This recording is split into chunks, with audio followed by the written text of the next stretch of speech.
The man in the red tie was waiting on my doorstep when I got back from my shift at the warehouse. My last shift at the warehouse, to be precise. Without warning, my entire crew had been laid off. I had driven home in a numb haze, half thrilled that I might never see that soul-sucking place again, and half terrified about how I was going to pay next month's rent. I was so distracted that I almost walked right over top of the guy. "Benjamin Alexander Hearn?" he asked officiously. I told him that just Ben was fine. Nobody had called me Benjamin since high school detention. "My name is Osgood Mosby, of Mosby and Sons Solicitors." The man in the red tie went on. "I have an important message for you regarding the final testament of Jennifer Price. May we speak inside?" Jennifer Price. I hadn't thought about my mother in years. Apart from the photos that my father had shown me when I was a child, I had never actually seen her. And that was fine with me. As far as I was concerned, my father was my only real family. Jennifer Price was just some woman who had brought me into the world and then left me to fend for myself. To his credit, my father never blamed her for walking out on us. When I asked why she left, he would only shrug and say, "Oh, I'm sure she had her reasons." After a long day of work, he barely had the energy to heat up dinner and play with me for an hour or two before collapsing into bed. And as I got older, I came to understand that the questions that I was asking only caused him pain. If he was keeping any of my mother's secrets, he took them with him to the grave. I stared down at the manila envelope in the little bald lawyer's hands, wondering what it could possibly contain. An apology letter, the rights to some mostly empty bank accounts and a mountain of debt. It wasn't until I sat down across from Osgood Mosley that I realized what his visit really meant. My mother, my last living relative, had passed on. It was a lonely, hollow feeling, and I hadn't expected it to hit quite so hard. "Firstly, Benjamin, let me say that I'm sorry for your loss," Osgood Mosby began. "All these visits are never easy, but we've been entrusted with the execution of your mother's will." The lawyer paused. Something about the situation rubbed him the wrong way, but I couldn't tell what. "As you'll see here," he continued, "her assets are entirely tied up in Weeping Tree books. Taking ownership of the store is therefore practically a requirement to inherit." I blinked. My mother had owned a bookstore. Stranger still was the address. It was less than a 15-minute drive away. I had always imagined my mother living with some swanky New York art dealer or belly dancing on some hippie commune out west, but apparently she had never left my hometown. Why had she never reached out to us? Part of me wanted to rip the packet and throw it in the trash, but another part was grimly curious to know what had made this bookstore so much more important than her own flesh and blood. Looking through the numbers gave me another reason to hesitate. While Weeping Tree Books wasn't going to make me rich by any means, it would be better than scrounging around for another warehouse job. Osgood waited patiently while I read, and then we signed some papers and he told me that he would be in touch.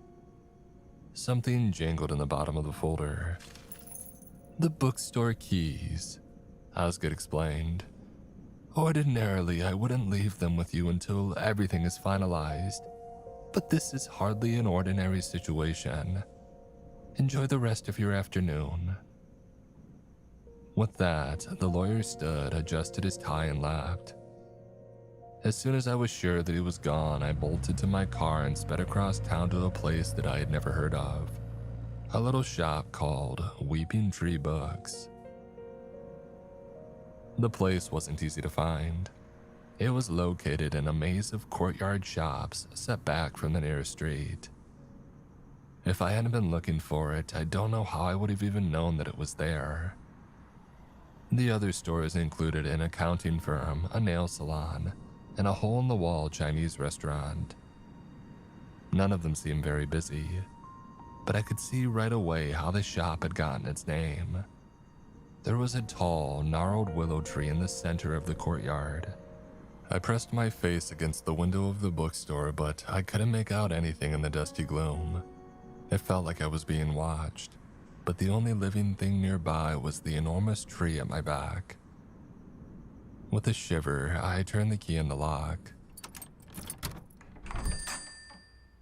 A dusty bell clanged over my head as I stepped inside. I don't know what I was expecting. With its yellowed ceiling and ugly gray and green carpet, the place felt like a gigantic filing cabinet. Narrow aisles took a surreptitious route toward the back of the store, which from where I was standing, I couldn't even see.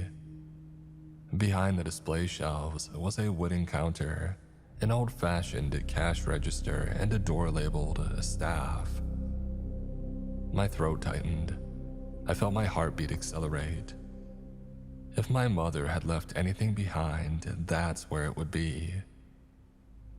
I was heading toward it when I heard a loud thump from the nearest aisle.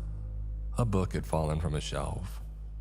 It was so large and heavy that I couldn't imagine how it could have happened, unless it had been pushed. "Hello?" I called out. Of course, nobody answered.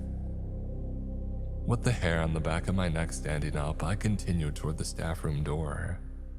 I found the key, pushed open it, and gasped. The room on the other side was a mini apartment, complete with a twin-sized bed, a miniature bathroom, and overhead storage.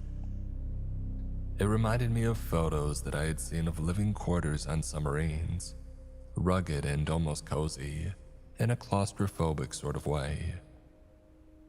The bed was unmade, as though somebody, maybe even my mother, had been sleeping in it recently.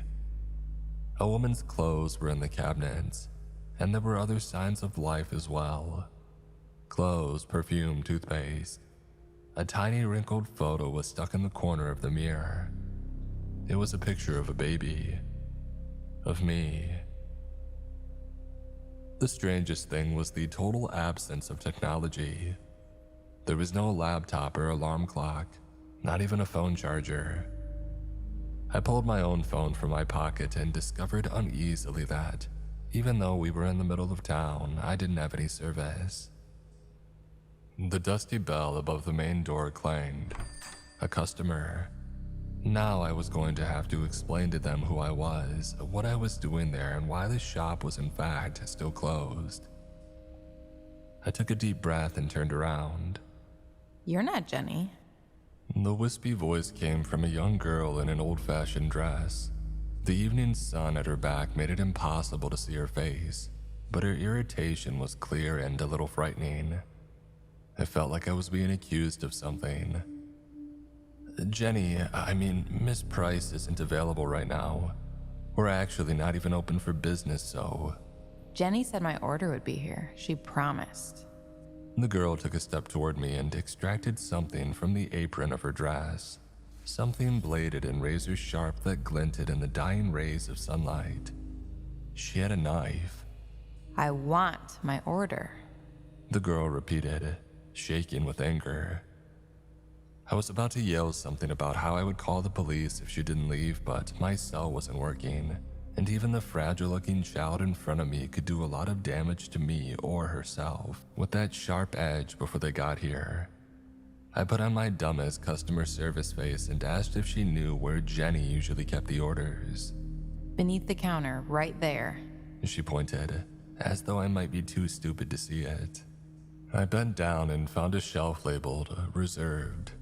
There was only one book on it, a secondhand copy of some teen slasher novel from the 90s. I stood to hand it to her, only to discover that she was standing behind me. "It's a good thing you had this," she whispered, as she slipped the book out of my hand. I shook my head. She was obviously going to tell me whether I wanted to hear it or not. "I wouldn't have hurt you. No, nothing that easy. I would have just started to scream. And then, when somebody came running, I would have taken your hand, like this." She gripped my wrist. Her fingers were small, cold, and hideously strong. "And then I would have plunged this big old knife right into my throat." The girl smiled up at me. "Do you know what they do to child murderers in prison?" Before I could answer, she slipped the massive blade back into the pocket of her apron, picked up the book, and left the store. When you see Jenny in hell, tell her that Esme says hi. The girl shouted, and then let the door slam behind her. I waited a beat and then ran to alert the authorities. Or at least I tried to. Something odd happened when I reached the display shelves. The floor beneath my feet seemed to stretch somehow. No matter how hard I sprinted, I just couldn't advance. It was maddening and dizzying. I grabbed my knees woozily and then tried to jump forward instead. Nothing. I got the same result from walking backwards, climbing onto the display case or slithering across the carpet with my eyes shut. I wasn't sure which possibility was more horrifying, that I had lost my mind and all of this was in my head, or that I had somehow become a prisoner of Weeping Tree books. I was running out of things to try and it was getting dark. Another book had tumbled from the shelf, but I wasn't going to investigate. Not with the bookstore already so gloomy that I could barely see my hand in front of my face. I had an awful feeling that if I started down one of those aisles, I would turn around to find that the shelves had rearranged themselves and the way back to daylight had been closed off to me forever. With a tense look over my shoulder, I made my way to the door marked staff. I closed it behind me and I lay down in the darkness to wait for morning. I dreamed of black, hairy hands holding me down and cracking open my chest as though it were a book. They peeled away my skin layer by layer, as though each one were a separate page. No matter how much it hurt, however, I just didn't have the strength to escape. My eyes snapped open. I had gotten tangled in the bedsheets. The stuffy little room was still pitch black, but more than just the nightmare had jolted me awake. Something was turning the handle of the door. Blinding light flooded into the room. I threw my hands up in front of my face and screamed. "Oh, forgive the intrusion," Osgood Mosley said and adjusted his tie.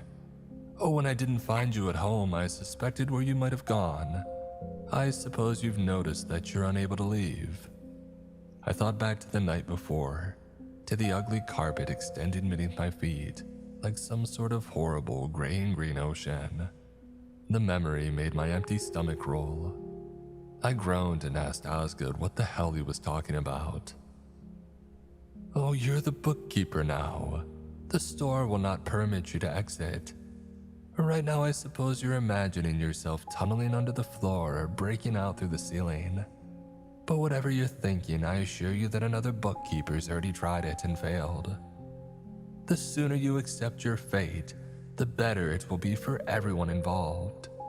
I didn't want to believe him, but his words carried the weight of a judge's life sentence. If what he was saying was true, all I had left in the world was what I had walked in with. My wallet and keys, a cell phone that didn't work, and the lighter that I still carried, even though I had quit smoking years ago. I clenched my hands into fists and demanded to know how he could have put me in this situation. Wasn't he supposed to be my mother's attorney? "Oh, I never said Jennifer Price was our client," Osgood huffed, sounding hurt. "I said that we've been charged with the execution of her will. In this case, we work at the behest of the Weeping Tree Books Trust Fund. We have a contract with the Chinese restaurant across the plaza. They'll provide you with 3 meals per day and whatever toiletries you need. If there are any other issues, you can inform me when I come by to empty the till each Friday." I fired off one angry question after another, but Osgood just held up his hand. "Oh, I'm really not at liberty to say anything more, although I do suggest that you avoid damaging or angering the store in any way. If you do," the lawyer chuckled, "the expanding carpet will be the least of your worries." I've never been a violent person. Even when things didn't go my way, I was usually able to keep my temper in check. But something about the smirk on that smug lawyer's face made me see red. As I lunged at him, he backed away until he had passed the display case. No matter how hard I swung my fist now, it wouldn't be enough to get at him. The dictionary that I chucked at his head fell at my feet as though I had simply dropped it. "Good luck, Benjamin." Osgood Mosley sighed and then walked out of the door. It was only after he was gone that I noticed the takeout bag on the counter. I had never eaten lukewarm Kung Pao chicken for breakfast before, but my hunger made it delicious. There was something comforting about the familiarity of the food. It reminded me that no matter how surreal my situation had become, I was still alive and kicking. I had shelter, sustenance, and my faculties intact. I didn't have to go down without a fight. The first order of business was to find the circuit breaker. It turned out to be right behind the door of the staff room. I could have even found it the night before if the shop hadn't been so dim. With the lights finally on, it was time to explore my new prison. By the time that I got to the end of the first aisle, I realized that little wasn't a word that could be applied here. The space was low-ceilinged and narrow, but another room full of shelves expanded to my right and to my left. A steep set of wooden stairs led to still more floors. The rational side of my mind knew that what I was seeing was impossible. There should have been apartments directly above and other stores on either side. But physics didn't seem to matter much inside of Weeping Tree Books. My foot banged against something as I walked. It was the book that had fallen from the shelf the night before. I picked it up and began to read. Benjamin Alexander Hearn didn't know what the little blue book contained, but seeing his own name in it made his stomach queasy. His eyes darted obsessively over the page, completely oblivious to the burning man standing behind him, eager to wrap his charred, bony fingers around his neck. I gasped and looked over my shoulder. The aisle was empty, but I could have sworn that I smelled charcoal in the air. When I glanced back down at the book, its pages were blank. Maybe, I thought queasily, they always had been. The bell above the door clanged, and I was grateful for an excuse to hurry back to the counter. The freckly, curly-haired guy in the doorway fiddled uneasily with the device in his hand while he waited. "Sign for this," he grunted, nudging the cardboard box in front of him with the toe of his boot. When I asked what was inside, he just shrugged. "Hey, don't ask me, man, I just deliver the packages." He squinted hard at me. "Hey, you're new, huh? The lady before was a lot nicer. She always had a pot of tea ready when I stopped by. I technically wasn't supposed to have any because I was on the clock and all, but..." He shrugged again. "She used to say that I reminded her of her son. And do you know what happened to her?" I felt the blood rush from my face. This was too much to handle all at once. I signed for the package, apologized for not having any drinks to offer, and I told him that I would see him next time. "I hope so," he said ominously, and then shouldered back out through the door. Almost reluctantly, I retrieved some scissors from below the counter and opened the box. It contained about 24 secondhand books. 2 were marked as special orders. I thought of Esme and her knife and shivered. The rest bore a note in some weird foreign language. As I looked away from the words, however, they seemed to come into focus. It was as though I could only read them from the corner of my eye. The message they carried was even stranger. "Stock before nightfall," it read. It appeared that I would be exploring the rest of the store sooner than I thought. I loaded the books onto the handcart beside the staff room and headed into the depths of the bookstore, making sure to take a different aisle than I had the first time. It was that quick decision, seemingly unimportant at the time, which ultimately saved my life. As I walked, I became aware of a thin red wire running along the floor. It bent and twisted with the bookshelves, turning at random, and I found myself following it. Since I didn't know where I was going, it didn't matter which route I took. What mattered was being able to find my way back. At first, I thought that Weeping Tree was laid out like a normal bookstore. There were sections for romance, science fiction, history. There was even a kids section. The further I went, however, the more obvious it became that my impression had been wrong. The signs above the aisles, nooks, and reading areas became more bizarre. Cryptozoology, non-Euclidean geometry, alternate futures. Some of the labels were in other languages, pictures, and hieroglyphics.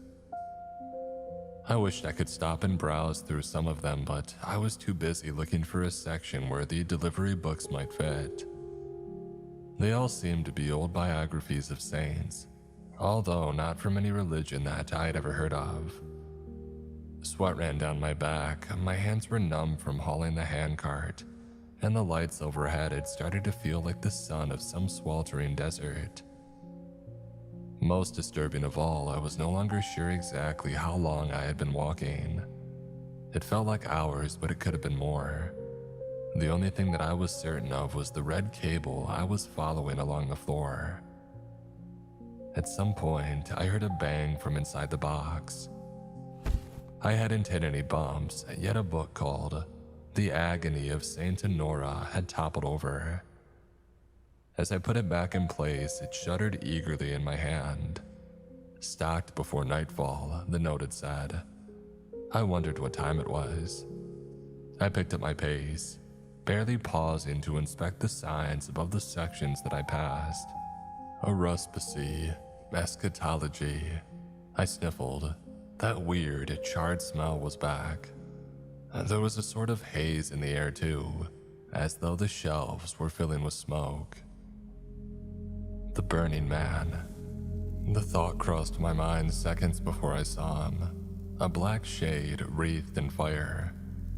Although the flames around him burned white hot, the carpet beneath his feet wasn't even singed, as though this was a special fire meant only for him. A low groaning sound came from his ribcage. It was a noise that bones might make if they could scream. The Burning Man's back was to me, and I prayed that the wheels of the handcart wouldn't squeak as I snuck past his aisle. I rounded a corner and felt the air clear. I had made it, this time. Another angry bang came from inside of the box, reminding me of what I was doing in the depths of the bookstore. A few minutes later, I finally found a section that I thought might fit. Esoteric hagiography. Wasn't that the study of saints? Better yet, the shelves were only about 2/3 full. There was more than enough room to do what I needed to and get back to the front desk before what? The cover of The Agony of Saint Honora lifted slightly, as though something was bashing against it from below. A wail came from within, one that reminded me of a woman crying in pain. I scrambled to cram it onto the shelf, and as I slid it into place, I felt someone's cold fingers slip out from between the pages and brush against my own. With a sinking feeling in my gut, I turned back to the box. A large tome bound in what I hoped was leather had flung itself free and it was rattling on the floor. Inside of a small white lace booklet, a chant was growing louder and louder. There were other warning signs too, but none of them seemed nearly as urgent as that unholy chorus. It sounded like it was coming from inside of my own skull, and it didn't stop until I put it into place on the shelf. And behind me, the skin-bound tome flipped open. A raw-headed, crimson thing rose out of it, as though climbing from a well. The blood-soaked monk's robes that it wore left no stain on the pages, but when its empty eye sockets met mine, I knew that it was no hallucination. Sinner, it hissed, pointing a skinless finger directly at me. Other books were struggling to open themselves as well, but there was no time for that now. I had to get away while I still could. I glanced over my shoulder and was horrified to see that where there had been an open aisle behind me, there was now only a sealed wall of bookcases. The flayed monk got down on all fours like an animal, twisted his head around backwards, and skittered towards me. I dived out of the way and crawled frantically toward the book that he had come from. As he charged for a second time, I slammed it shut and watched him disappear into thin air. As I slammed his book into place on the shelf, I read its title, The Flaying of Saint Valak. I shelved the rest of the books, beginning with the most active ones, and by the time that it was done, I was panting from the effort.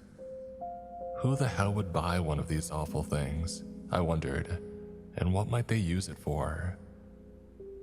The clang of the shop's bell reminded me that I would probably find out soon enough. It also reminded me that I was lost in the depths of the store, so lost that it seemed strange to me that I could hear the bell at all.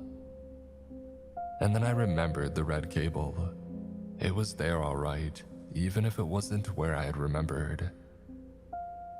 The path back to the entrance led through an entirely different set of shelves, and along the way, I saw something that chilled me to the core. At the end of one of the aisles, a man hung by a belt from the rafters. He was skeletally thin and pale. It seemed that the rope had just finished what starvation had already begun. The flesh on his fingers had been chewed off, and although I couldn't have said for sure, it seemed like he had done it himself. The second, I took a step toward the poor man's cadaver, and then I realized what recovering it would mean. I would have to leave the safe zone marked by the red cable and cross 4 more corridors. When I turned back around, would I find only another wall of bookcases? Would I wind up wandering helplessly for weeks or even longer, literally eating myself just to keep the hunger at bay? I turned away from the grisly sight and hurried toward the front desk. Even though it felt like I had walked for hours to reach this section, I arrived at the front of the store in less than 2 minutes. The man at the counter cleared his throat. I looked him over nervously. Goatee, piercings, long-length black trench coat. I asked how I could help him. "I need a cookbook," he whispered. When he saw the look on my face, he blushed and added, "My girlfriend says if I don't start pulling my weight around the house, she's gonna kick me out. I'm fine with anything so long as the recipes are easy." It occurred to me that even a shop like this from time to time would be visited by regular folks. I was about to warn him to be careful not to get lost, but the store behind me seemed to have shrunk somehow. The oddly named sections had vanished, and the culinary nook was plain to see. I pointed to it and watched him shuffle away sheepishly. A few minutes later, the bell clanged again. A stocky gray-haired woman in a puffy pink sweater walked through the door. Unlike the young man in the cooking section, she didn't say hello or acknowledge me at all. She just stared from behind her thick, tortoiseshell glasses. Her glare continued even as she waddled past the front desk. Her neck twisted in a way that shouldn't have been possible, not even for a contortionist. I gulped. This was no ordinary customer. Trying to act casual, I slipped out from behind the desk and I walked into the stacks, pretending to be searching for something. As soon as I was out of the woman's line of sight, I planned to tell the young guy in the trench coat something. I still wasn't sure what, to get him out of harm's way. I was rounding the corner of the second set of bookcases when the woman walked out in front of me. She was breathing excitedly through her mouth, which suddenly seemed much wider than it had been a moment ago. Her head moved toward me even though her body hadn't budged. She ran her tongue over wormy violet lips. On the other side, I could see several rows of tiny razor-sharp teeth. Even without words, I understood her warning. Stay put. Don't interfere. As I backed away, I whistled, coughed, and even knocked over a display stand. but none of it was enough to make the young man turn around. I didn't see what happened next, but I heard it. The gasp, the scream choked in blood, the gruesome sound of feasting. The noise reminded me of a pack of hyenas ripping apart a corpse. I stayed frozen behind the front desk until the woman passed by for a second time. Beneath her fluffy pink sweater, her stomach was hideously distended, as though she had just eaten something even larger than she was. She bought a pair of romance novels and a thick purple encyclopedia called Mind-Altering Toxins of the Great Lakes Region. There was still a few flecks of red on her cheeks. I glanced back down the aisles behind her. They extended into the distant darkness once again. The store, it seemed, could rearrange itself based on the customers inside of it. I wondered what else it was capable of. Was it sentient? Or was it just reacting to these stimulus around it, the way that plants in shade incline toward the sunlight? Did my mother also have to learn all of this the hard way, back when she was the bookkeeper? My experiences so far left one thing crystal clear. The store couldn't or wouldn't protect me. I was disposable, just like my mother, the hanging man, and all the other bookkeepers before us. The pork fried rice and oolong teas sitting on the counter had gone cold, but I wolfed them down anyway. As I ate, I thought about the red cable. Someone had found a safe path through the store and put it there, which meant that the previous bookkeepers might have other information to pass down. Information which could help me stay alive inside of this nightmare. The idea hit me with the force of a religious revelation. I shoved aside my food and started turning the staff room upside down. I checked beneath drawers, in the pages of magazines, behind the toilet and inside the lampshade, but I found nothing. And then I looked at the mirror, at my own baby picture still tucked snugly in the corner. If my mother had left anything else important behind, it might be connected to the mirror as well. I lifted it gently from the wall. A thin red journal was taped to the back of it. The first page was blank. The second began with a chilling greeting. "Hello, stranger. My name is Eugene Dodd," it began. "And if you're reading this, then I'm already dead. I know I can't make you believe any of what I've written because for all you know, this journal is just another one of the bookstore's little tricks. Not sure what I mean? You must be new here. Until this place caught me on the night of December 17th, 1948.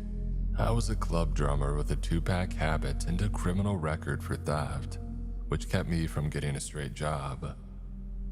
I used to walk past Weeping Tree Books every morning on my way back from gigs, and there was always this pretty brunette sitting on a stool behind the front desk.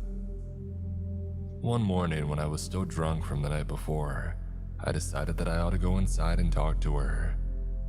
We hit it off right away, and pretty soon we were sharing coffee, donuts, and kisses behind the counter every morning. She was lonely, she said. She had an abuser in her life, one who wouldn't let her go, and she wanted my help. She asked me to bring her a pistol so that she could finally be free. By that point, I would have done anything to help her, so I reached out to some of my contacts and got her what she wanted. You should have seen the smile on her face when I walked in the door that snowy December morning, opened up my coat and showed her the .38. She ran up to me, kissed me deep, and took it out of my hand. Then she told me she was sorry and she used it on herself. I was in shock. Even though there was no way anybody could survive a wound like that, I still tried to go find help, but I couldn't get any closer to the door. When I turned around again, the store had absorbed all that was left of the girl I loved. Even the bullet hole in the wall had disappeared like it was never there. At noon, a guy from the deli around the corner dropped off some sandwiches, collected the trash, and left without a word. Sounds familiar, doesn't it? Here's what I've learned in the past few months. Maybe it'll be useful to you. Then again, maybe not.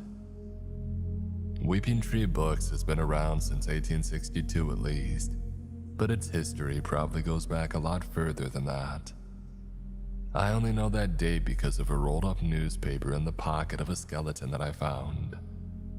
The dead man's clothes were right for the time period, and while I don't know what killed him, something took the time to pluck the teeth out of his skull. The store moves around a lot. I found junk in here from Baton Rouge, London, Hong Kong, and Montreal, just to name a few. Somebody in power is aware of the place's existence, because every now and again 2 government types in black suits come by to scope it out. They never come inside though. They probably know better. Which brings me to the customers. You'll get some average folks here and there, but the majority come to Weeping Tree Books because what's available here can't be found anywhere else. Some of them won't notice your presence at all, and most will ignore you out of respect for the bookstore. And then there are the others. The ones who will want to drink your blood or lay their eggs in your throat. The ones who will want to dissect your thoughts and feed on your fear. For them, you're just a special treat on the way to whatever twisted knowledge they came here to find. I've been lucky so far, but that's the thing about luck, right? Sooner or later, it always runs out. I've been here for over 13 years now, and I can feel myself starting to slow down. I may not be able to get out of this place, but maybe I can take it to hell with me. I asked Mickey over at the deli to bring me a couple of gas cans and a box of matches. All I need now is a spark. And so, stranger, I guess this is goodbye. Maybe these words will go up in smoke along with the rest of this god-awful place. But if they don't and you stumble on this little journal a couple of decades down the line, don't say I didn't warn you. That was the end of Eugene's handwriting. I thought I finally had an idea about who the Burning Man might have been. Another bookkeeper had picked up where he had left off, and another after that. But there was no time to flip through them now. The dusty bell above the door was ringing. And so it went.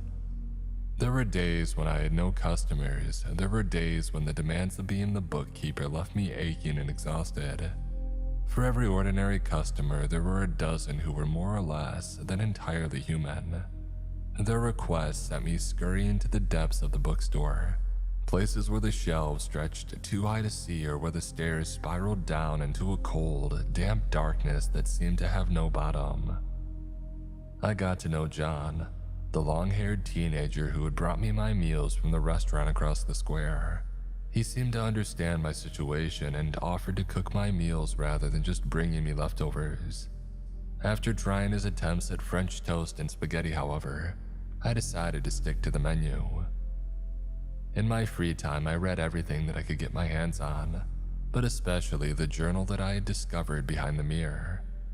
Within its pages, I found a list of the most dangerous customers, along with their physical descriptions and suggestions for how to survive their visits. The squat gray-haired woman made an appearance beside the line. Let her do as she pleases if you want to live. Next came the notes of a bookkeeper named Anna, who had marked the safest route through the store with a red cable. Apparently, she had also set up a blue cable that ran vertically, and a yellow one whose purpose I couldn't guess. Anna's section of the journal ended abruptly with the phrase, "Tomorrow I'll take my stable gun and follow the yellow line all the way to..." The pages beyond had all been ripped out. I had hoped to find something written by my mother among the other bookkeeper's scribblings, but there was no such luck. I checked the back of the baby picture pressed into the corner of the mirror, but there I found only a single mysterious phrase. I've hidden it in the puzzle book section. No matter what happens, Pigface can't be allowed to have it. I had never seen any sort of puzzle section in the bookstore, and I had no idea who Pigface was. but whatever my mother had written was so important to her that she had used the entire back of the photograph to send her message. And then during my second week at Weeping Tree Books, a customer arrived who would change my life forever. He came in an hour after lunch, and as he walked through the doorway, he smothered the sound of the bell with an enormous hand.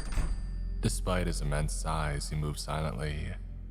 If I hadn't happened to look toward the front of the store in that precise moment, he could have easily snuck up behind me. He had the kind of bulky, overgrown build that I associated with steroids, but his tanned skin and weather-beaten clothes gave him the appearance of someone who lived on the streets. Weirdest of all was his mask, a pink rubber pig's head that stuck out from beneath his hood. Pig face, I thought, and shuddered. "I'm looking for some stolen property," the huge man rumbled. "It's in here somewhere. I can smell it." When I asked him what title he was searching for, he chuckled. It was like a mountain laughing. "There isn't any title, but I'll know it when I see it." I started to tell him that he was free to browse for as long as he liked, but that only got another rumbling giggle. "Oh no," Pigface insisted. "You're coming with me." He put a hand on my shoulder and pinched. It felt like my arm was about to pop out of its socket. I clenched my teeth to avoid crying out, but it was clear that running away wasn't an option. Pigface half guided, half pushed me forward into the stacks. I noticed nervously that we weren't taking the safe route, but before I could mention it, we had made another turn and the red cable had disappeared completely. I wondered aloud whether the big man knew what section his stolen property might be in. "Just keep walking," he grunted and nudged me toward a downward spiraling staircase that I had never seen before. The list of dangerous customers in the journal hadn't mentioned anyone who looked like this, but that didn't mean much. Whoever had compiled it had only been the bookkeeper for a few months, and the note about Pigface came afterwards. Each sub-basement we passed was disorientingly similar to the first floor. I kept an eye out for Anna's blue cable, but there was no sign of it. Whoever the big stranger was, he seemed to know exactly what he wanted and where he was going. "There," Pigface rumbled, pointing to the top shelf of a section marked puzzle books. I was so unnerved by how deep we had gone, and by the fact that I couldn't find my way back, that it took me a moment to react. Pigface gestured irritably to the ladder beside the shelf. I figured he was too heavy to climb up it himself. As reluctant as I was to turn my back on him, I put my boot on the base of the ladder and went to retrieve his stolen property.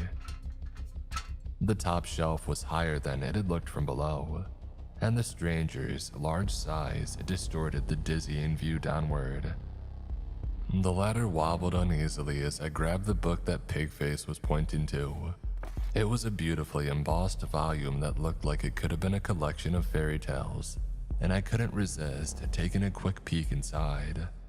I pretended to lose my balance and let the book fall open on the rung in front of me. The page I had flipped to showed a photo of some kind of stone pit, one that had been sealed with rusty bars. It looked real enough to touch. And then a pair of hands reached up from the darkness inside. A young boy pressed his face against the bars, mouthing the word "help." I gasped and turned the page, only to find another pit holding another child. I thought of all the stories I had heard about witches and ogres with big burlap bags who came to drag away the bad kids. If there was any truth to them, it wasn't a stretch to imagine that such a creature might be storing his victims inside of an enchanted book. The ladder trembled.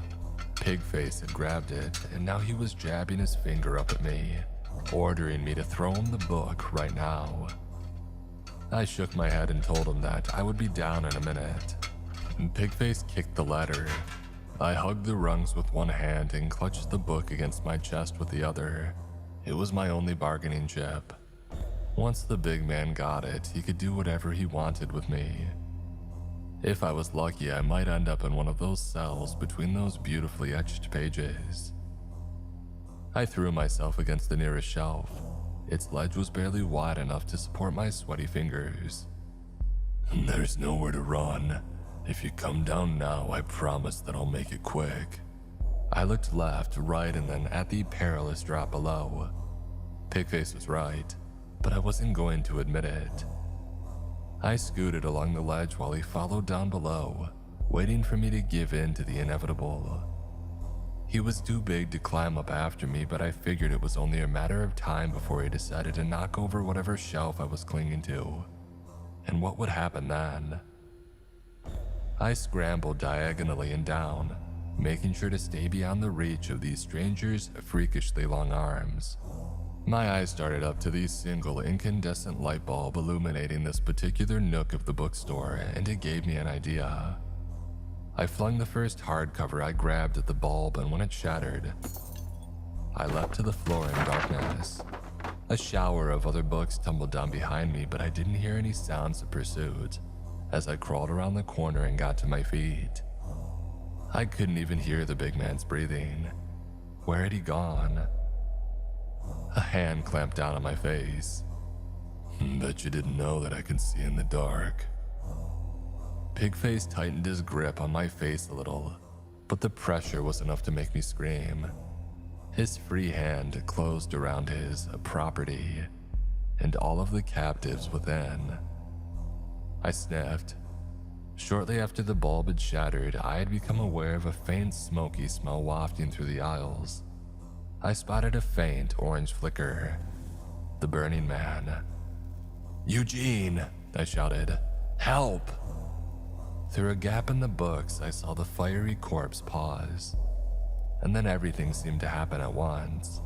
Eugene's flame-wreathed spirit careened toward us, crashing into Pigface like a fireball. He let go of me and tumbled backward, howling with rage and pain. I ran without looking back. I could hear the shelves reorganizing themselves, trapping the big man in its depths. The store wasn't protecting me, I realized. It was punishing Pigface for his disrespect. I spotted a staircase to my right, but I didn't dare to take it, not without knowing where I was first. The sounds of Pigface's struggling grew fainter. I slowed down and concentrated my energy on searching for the blue cable, the one that Anna claimed she had used to navigate between levels of the bookstore. 4 staircases later, and I finally found it. I followed it to its meeting point with the red cable, and then back to the front desk of Weeping Tree Books. I slammed the big man's volume onto the counter and opened it, this time from the beginning. That charred smell made me look up before I had even begun.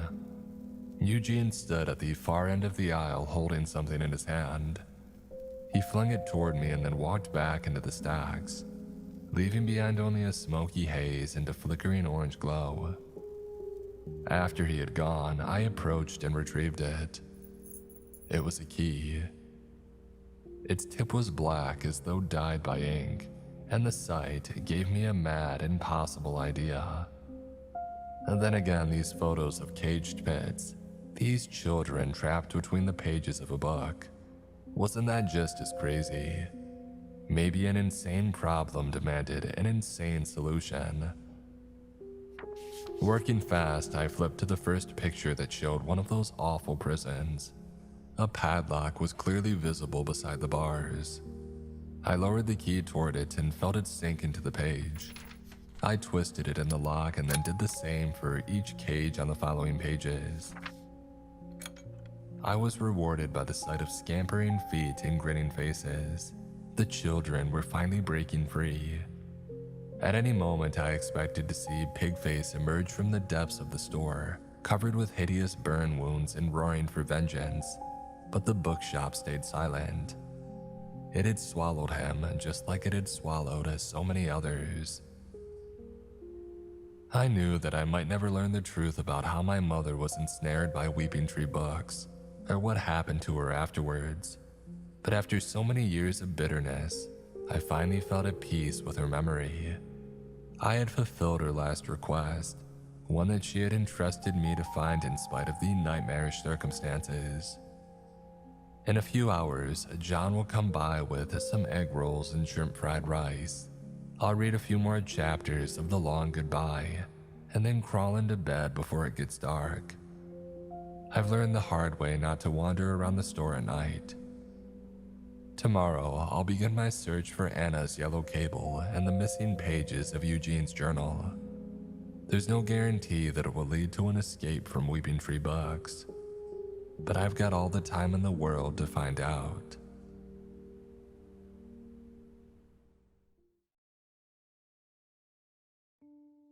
This episode is sponsored by BetterHelp.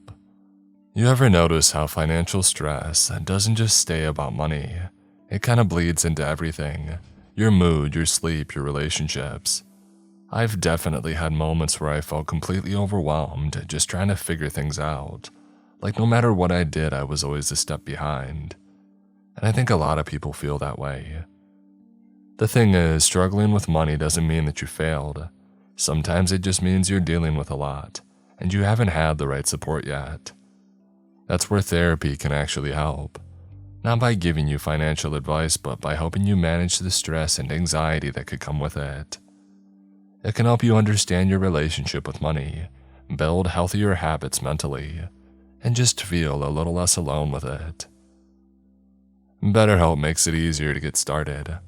They'll match you with a licensed therapist based on a short questionnaire, and if it's not a right fit, you can switch anytime. With over 30,000 therapists and millions of people using it, it's a way to connect with someone who can help you work through what's weighing on you. When life feels overwhelming, therapy can help. Sign up and get 10% off at betterhelp.com/Mr. Creeps. That's better, HELP.com/Mr. Creeps.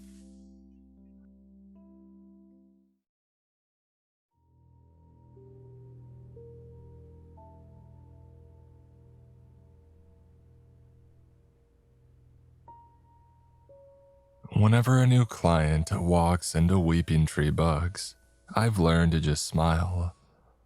Ignoring people can be seen as a dangerous lack of respect, but drawing attention to yourself by talking can be even more deadly.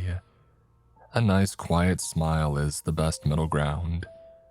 Most of the time, the customers even smile back, although some of them might just be showing off their extra teeth. Occasionally, people come in for a gift or something to read on vacation. Others are just curious about the little courtyard bookshop with a willow tree out front. I do my best to watch out for those ordinary folks while they're here. If the shelves start to rearrange themselves or the signs above the aisles turn strange, I gently call their attention in the opposite direction. Most of the time, I just make something up. Did you know about the special 30% off sale? Are you a member of our exclusive book club? Weeping Tree Books doesn't need to sell a single volume to stay in operation, and it certainly doesn't offer any memberships, but the minor annoyance is usually enough to get people oriented away from danger. Then there are the other customers, the ones with a sheen of cold sweat who look like they haven't slept in weeks. The ones who appear normal until I look at them out of the corner of my eye and see something that belongs in a child's nightmare. Those clients always seem to know exactly what they're looking for. I've been the bookkeeper at Weeping Tree Books for over 3 months now, and in all that time, I've never once set foot out the door. The lawyer who got me into this mess warned me that every attempt I made to escape would fail. And he was right. My predecessor, Anna, ran color-coded cables along the floor of the bookstore to show which paths were safe. I had hoped that one of them, the yellow one, would show a path out. As I followed it, however, I noticed something disturbing. The ceiling seemed to be getting lower as I went. The aisles grew narrower, and even the books themselves were smaller. When I banged my head against a light fixture, I couldn't deny it any longer.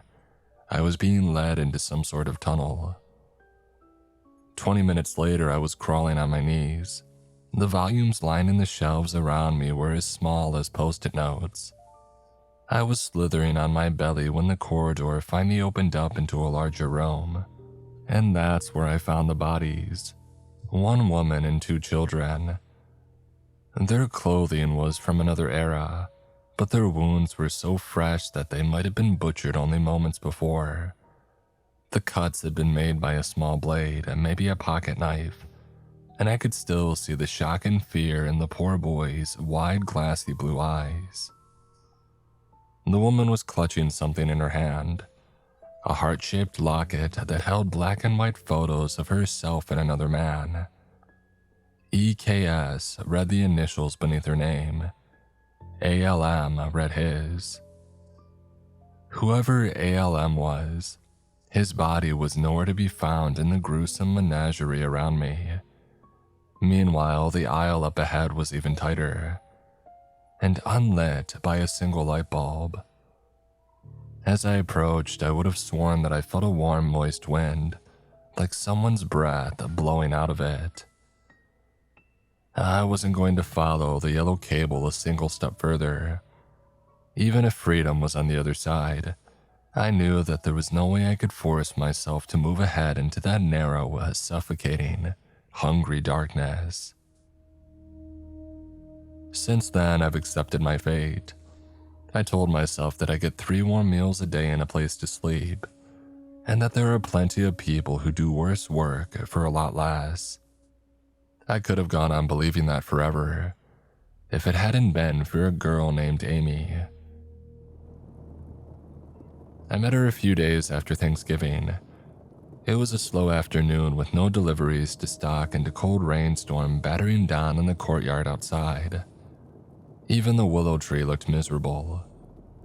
I would have been almost grateful to be trapped inside the warm and dry bookstore if my dinner hadn't been taking so long to arrive. John Wei, the teenage fry cook at the Chinese restaurant across the plaza, was the one who had provided my meals. He was usually so on time and prepared that I'd never even considered what might happen if one day he just didn't show up.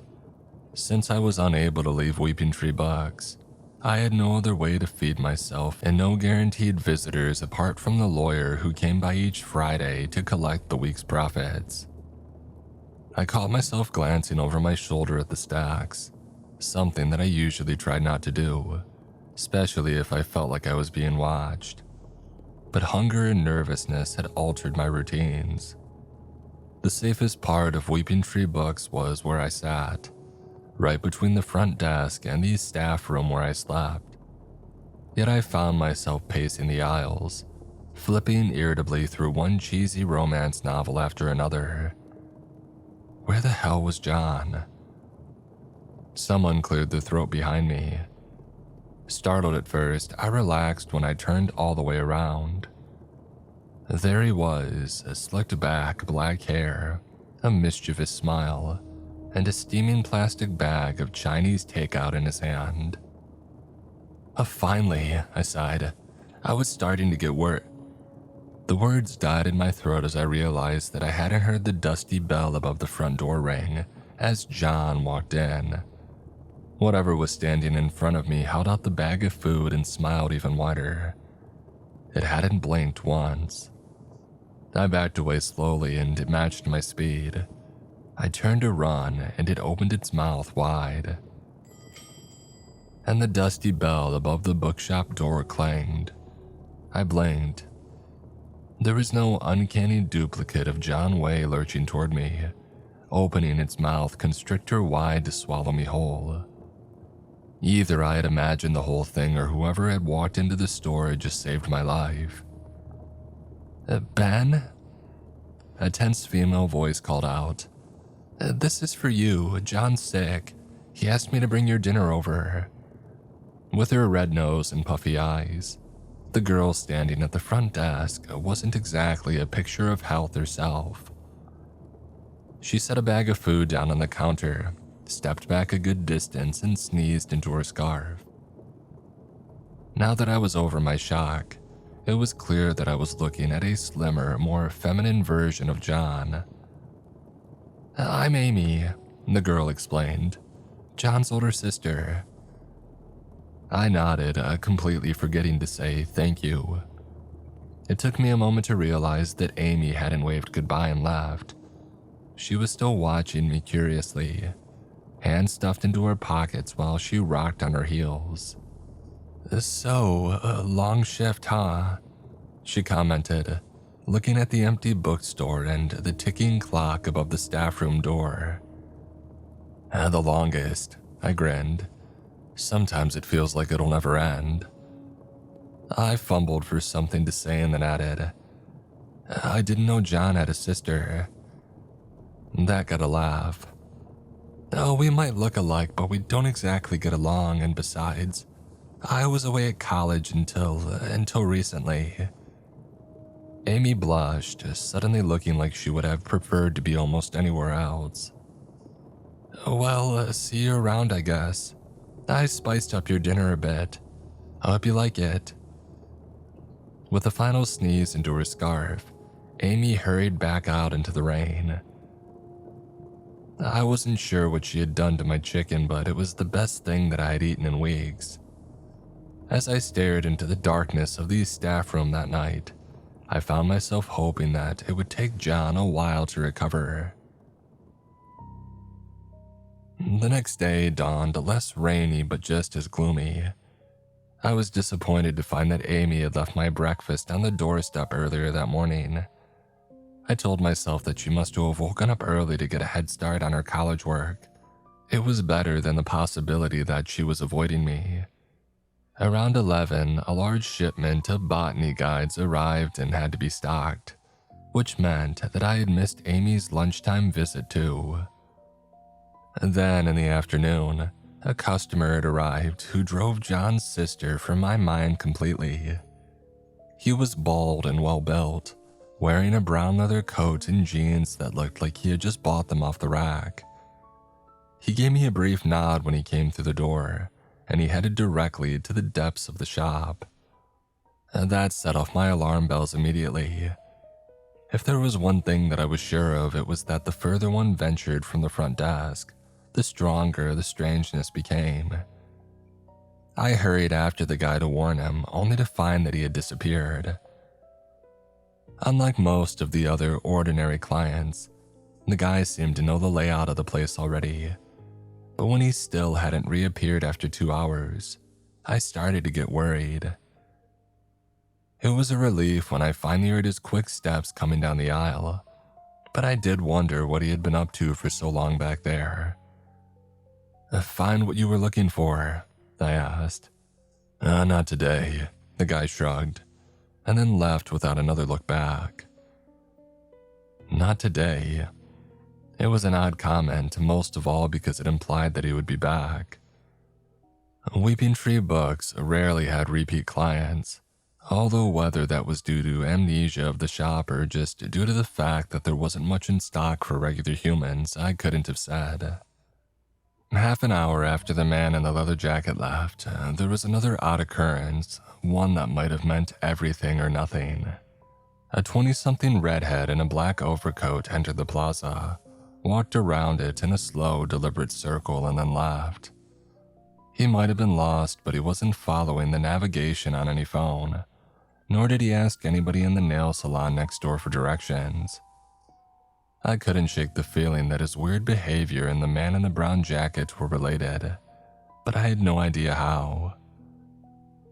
I was still mulling it over when Amy arrived with my dinner.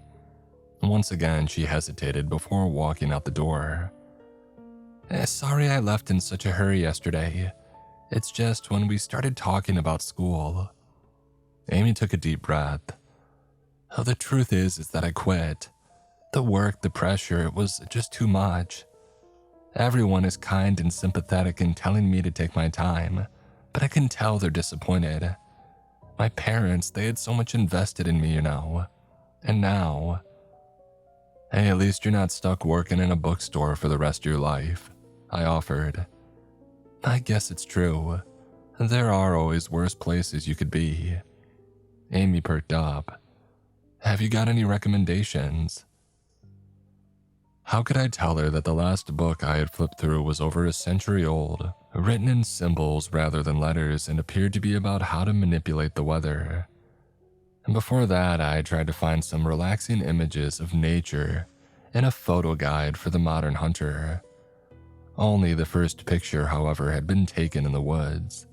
It showed a small house at twilight with the lights on. The photos that followed were just more shots of the same house, closer and closer each time. I quit when the photographer seemed to crawl through the kitchen window. And then there was a little volume called Your Erotic Journey. And the short stories it contained were always uncannily similar to whatever the reader was fantasizing about at the time, which would have been great if it wasn't for the dreams. They were lush, vivid, and followed the stories exactly, apart from their gruesome endings. For weeks afterwards, I woke up shivering, my head full of beautiful faces, with ink-black eyes and the lingering sensation of my limbs severed one by one while I was still alive. "Nope," I replied to Amy's question. "Nothing comes to mind." It was the beginning of our friendship. From that day forward, Amy stayed and chatted for a while whenever she dropped off my meals. I wasn't sure what she saw in me, but I was grateful for the company. Maybe I thought she just needed somebody outside of her family to talk to. When my mother Jennifer was a bookkeeper, she had kept a hot plate and a kettle of tea for visitors. I tried to live up to her tradition, but apart from the occasional friendly delivery driver, I hardly ever had any visitors. Amy's presence made that December a happy and hopeful time for me, or at least as happy and hopeful as any time can be in a place like Weeping Tree Books. Knowing that we would see each other again made my daily grind more bearable, but all that daydreaming also distracted me, making me overlook things whose importance I wouldn't understand until it was already too late. The man in the brown jacket returned often, and each visit was longer than the last. After he gave me the slip for a second time, however, I gave up on trying to follow him or discover what he was doing. There was something familiar, too, about the young red-headed guy who would stop to stare into the display window for a few minutes, but I barely noticed him. I had more bigger things to think about, and the most urgent was, how was I going to tell her? It was clear from the way that Amy snuggled close to me while we talked and brushed her fingers against mine that we were becoming more than friends. What would happen if she wanted to go see a movie together or take a walk in the park? If I had told her the truth, she would think that I was insane. If I stalled, she would eventually get tired of waiting and move on. The turning point came on Christmas Eve. Amy had brought over a string of colored lights and asked if she could put them up in the bookshop window to make the place more festive. I agreed, and not wanting to admit that I was unable to walk past the display shelf to help. She was still working when the man in the brown jacket strode out of the door, as businesslike as ever. Suddenly, Amy paused. "What is it?" "I think I know that guy," she muttered. "From my PhD program." "No, it can't be. Jacob wouldn't be caught dead in a leather jacket." Until that moment, I hadn't realized that Amy had been just as elusive about her time at college as I was about my work at the bookstore. What had she studied? Why had she quit? That night, when she came back with a 3-course meal and a bottle of wine to share in the glow of the festive lights, those questions were the last thing on my mind. Amy wound up spending the night with me. I made up all sorts of excuses to justify why I was allowing her to stay without warning her about the bookstore's dangers, but the simple and selfish truth was that I wanted her more than I cared about the potential consequences. We drifted off to sleep in each other's arms and woke to the sound of crying outside the door. "What's that noise?" Amy mumbled groggily, and then sat up and felt around for her clothes in the dark. "It sounds like some kid is hurt." "Of course," I was used to the nocturnal noises of the bookstore, grumbles, shouts, and distant conversations, the haunting, distant songs of a choir, the rowdy chaos of a party. Sometimes I thought that I recognized the voices, but more often they just sounded like incoherent gibberish. There were metallic groans and reverberating clangs, as though the store itself was stretching out after a long day. But this screeching infant was something new, and just like Amy had said, it sounded like an abandoned child. The staff room was pitch dark, and I didn't realize what Amy was doing until I heard her zip up her sweater. "Hey, where are you going?" I whispered. "There's a kid in trouble out there," she grunted. "We've got to do something." I tried to argue that the noise was coming from the apartments up above, and that she couldn't possibly be hearing what she thought she was hearing inside of a closed-down bookstore. But Amy refused to listen. "When John was little, I went out to the backyard while I was supposed to be watching him. I'm not even sure why I did it, but when I got back, he had knocked a glass bowl onto the floor and sliced his foot wide open. He was bawling his eyes out just like that. You can stay if you want, but I'm going." While I fumbled around for more excuses, Amy found the light switch and opened the staff room door. It was around 3 a.m., the blackest hour of the night, and the concrete plaza outside was covered by a fine layer of snow.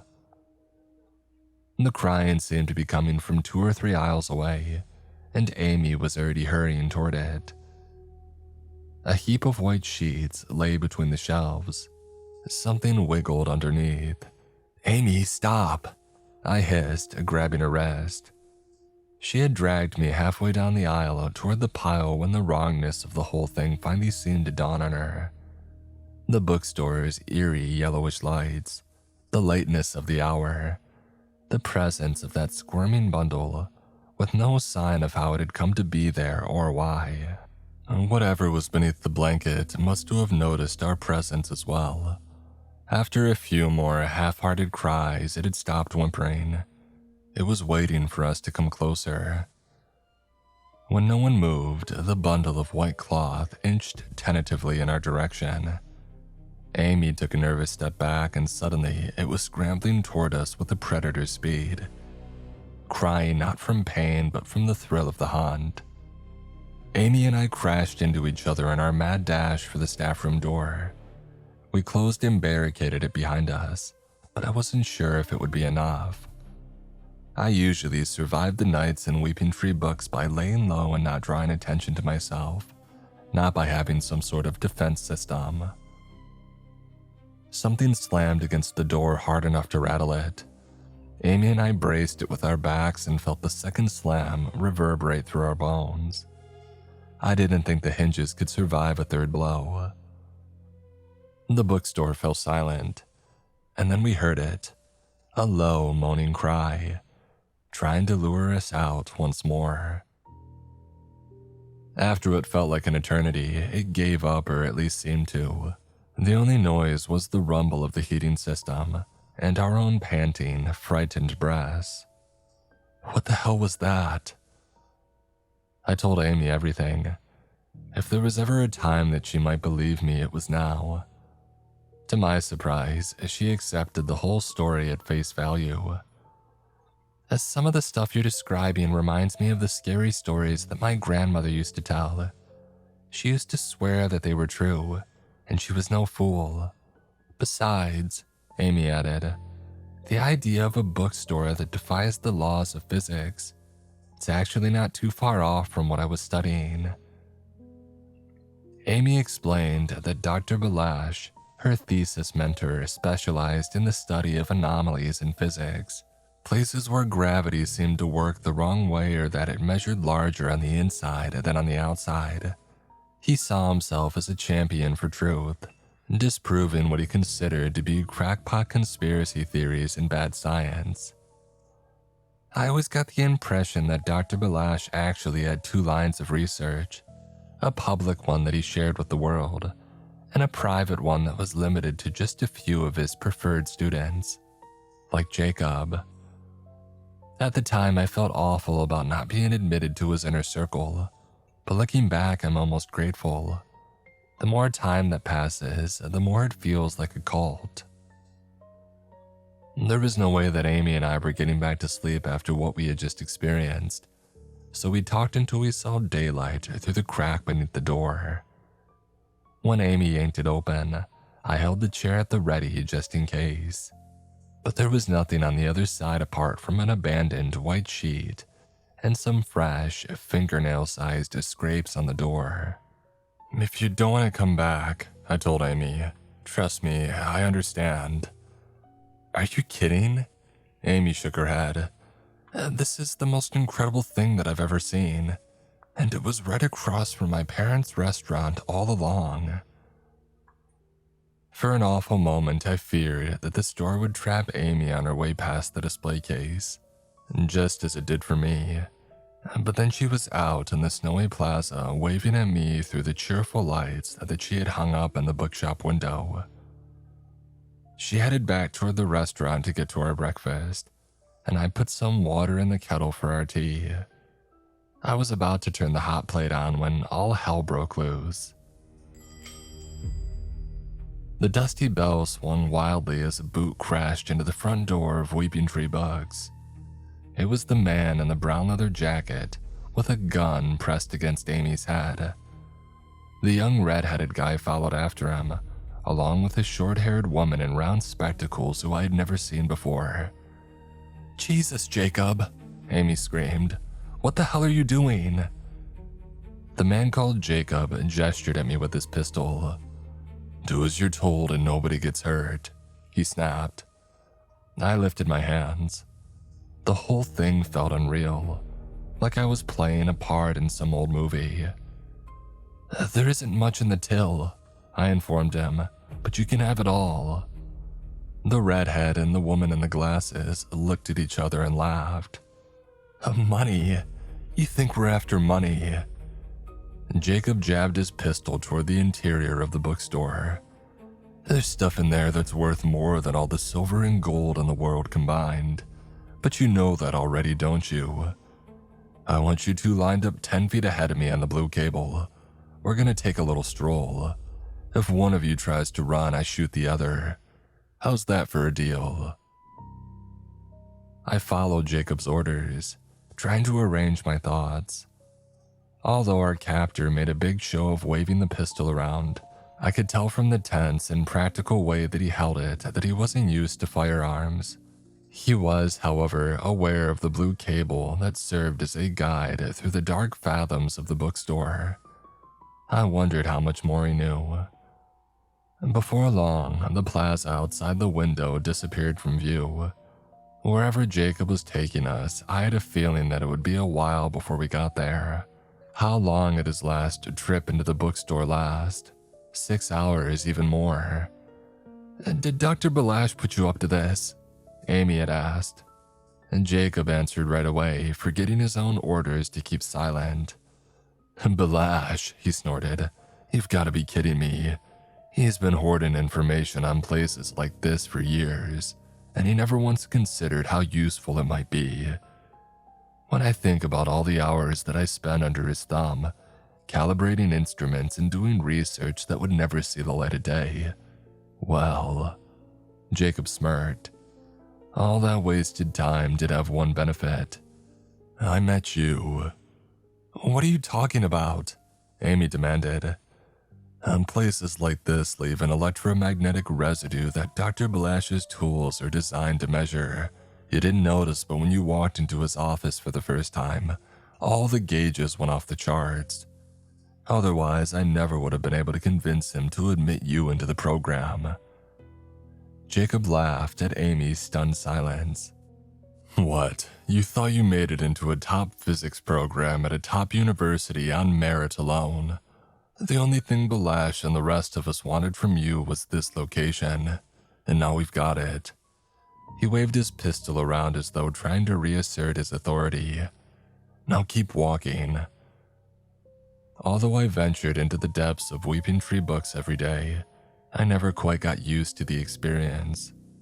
Those endless aisles of ugly carpet, those glowing incandescent light bulbs set just far enough apart to create pools of shadow, those shoddy particle board shelves that seemed to move whenever they weren't being watched.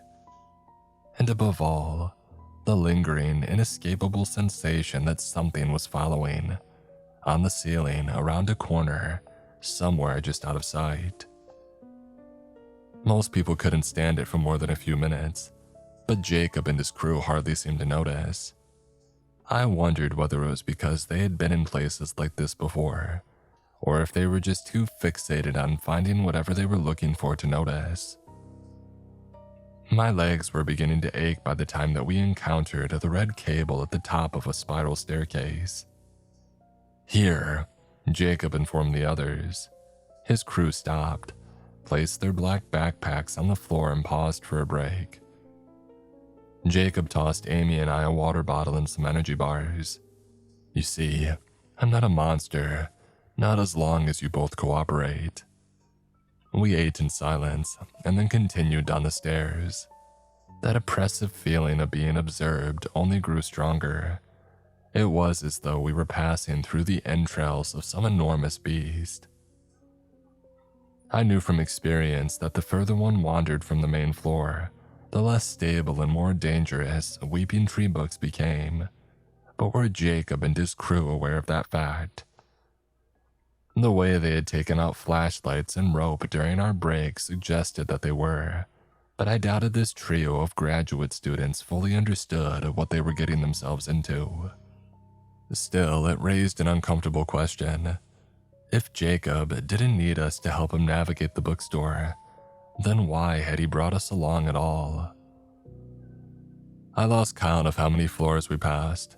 Some were lit by cheery lights, without a single book in a language that I couldn't identify. Others were all dark wood shelves and dusty tomes, as gloomy and ominous as the inside of an anglerfish's mouth. The steps had changed as well, becoming wide concrete slabs or narrow wooden slats, depending on the level that we were passing. Each time I rounded a corner, I expected some unknowable horror to leap up and drag me into the darkness, but the monster that I was expecting never came. Maybe, I thought, as I listened to Jacob mutter to one of his accomplices, we had brought the monsters in here with us. My one comfort was the presence of the red cable, winding its way down the central column of the staircase like some endless crimson serpent. I took advantage of the distraction to look back at my captors, and at Amy. She was drumming her fingers nervously on her jeans. Behind her, Jacob and the redhead were inspecting a small silver device and nodding at one another. The woman with glasses had taken over the gun and aimed it unwaveringly at Amy and I. Unlike Jacob, it was clear from her stance and trigger control that she knew what she was doing. Phones and internet didn't work inside of Weeping Tree books, but the device in the redhead's palm seemed simpler than that, almost like a mercury thermometer for supernatural activity. I realized that it was probably the same device that I had seen him using in the plaza several days earlier, and while I couldn't imagine what it might be pointing to, we seemed to be almost there. Black and white were the only colors on the next floor. The surgically bright fluorescent lights were a far cry from the cozy, incandescent bulbs that I was used to, and the polished tile floor gave the place the ambience of a sinister hospital. The shelves were all white metal, and binders lining them were all the same identical shade of black.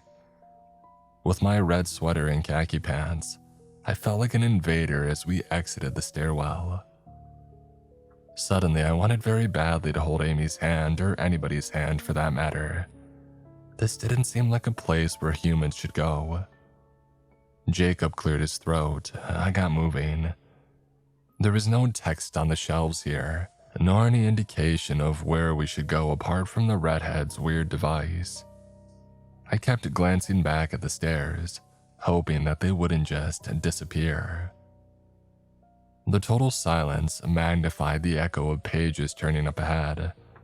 Jacob nodded to the woman in glasses, who lowered her pistol slightly as we crossed into the next aisle. The man in the center turned around like he had been expecting us. His striped pants, suspenders, and white-collared shirt had probably been stylish about 100 years ago, but now they were in tatters. He wore his wide-brimmed hat pulled low, hiding his face from view, but something about his mustache and sideburns seemed familiar. "Arthur Lane MacLeod," Jacob inquired. The man smiled, revealing hideously receded, purplish black gums. The name triggered something in my memory. That ever-tightening aisle. The corpses. The locket. ALM. Arthur Lane MacLeod. I was looking at the last living member of that butchered family, although I wasn't sure living was the right word. His skin was pale as death, and the stuff flowing through the veins underneath looked more like ink than blood. "I brought what you asked for," announced Jacob. "Good lad," Arthur cackled. "Here." He rasped, pulling one of the black binders free and ripping out a page. "This one might interest you. On the fabrication of plagues, written by a 16th century warlock. Very rare, very effective, and very valuable to the people up there, I'm sure." The paper that he handed to Jacob seemed to be a map of sorts, a guide from this room to a specific shelf in the bookstore. I noticed something else as well. The bumps on the spine of the binder and along the shelves weren't any accident. They were braille. "I understand why you wanted us to bring you the girl," Jacob commented as he pocketed the paper. "It must be awfully lonely down here. But what about him?" Arthur chuckled. "Would you believe that I actually volunteered to be the bookkeeper? I was 26 and the Great War was on, and we couldn't risk the enemy gaining access to the anomalous places like this one. I thought that I had the stomach for it. I even moved my family in here with me. I thought that one little bookstore couldn't possibly be worse than the battlefields that I had seen in France. But I was wrong." Arthur circled around to me. "Something about this place brought my memories to life. The foes that I had killed, the friends I had lost. I could see them, smell them, hear their screams because in a way, I had brought them in here with me too. And as you all know, there was no escape. Day after day, year after year, it was that sort of torture that drives a man to consider insane possibilities and do awful things, even to the people that he loves. I offered up my wife and child to any power in this accursed place that could free me from my role as a bookkeeper. And you know what? Something answered. Its promise was a trap. I should have known better than to imagine that I would ever be allowed to leave. Instead of the bookkeeper, it transformed me into the codex.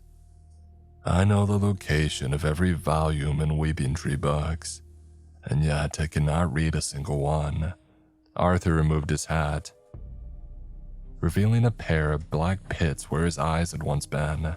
"I'm sure you've got quite a lovely set of peepers yourself, lad. You two, hold him. I don't want us struggling to damage those lovely green eyes." Jacob and the redhead moved to grip my arms, and then everything seemed to happen at once. Amy grabbed a binder, chucked it at the girl in glasses, and bolted. The girl in glasses fired her pistol. Her shot went wide and hit the thing that had once been Arthur Lane MacLeod in the gut. A viscous black liquid, like ink, oozed from his wound onto the tile. But the codex barely seemed to notice. He was focused on me and acquiring the pair of eyes that he had been promised. Before the girl in glasses could reestablish her aim, I dashed in the opposite direction from Amy.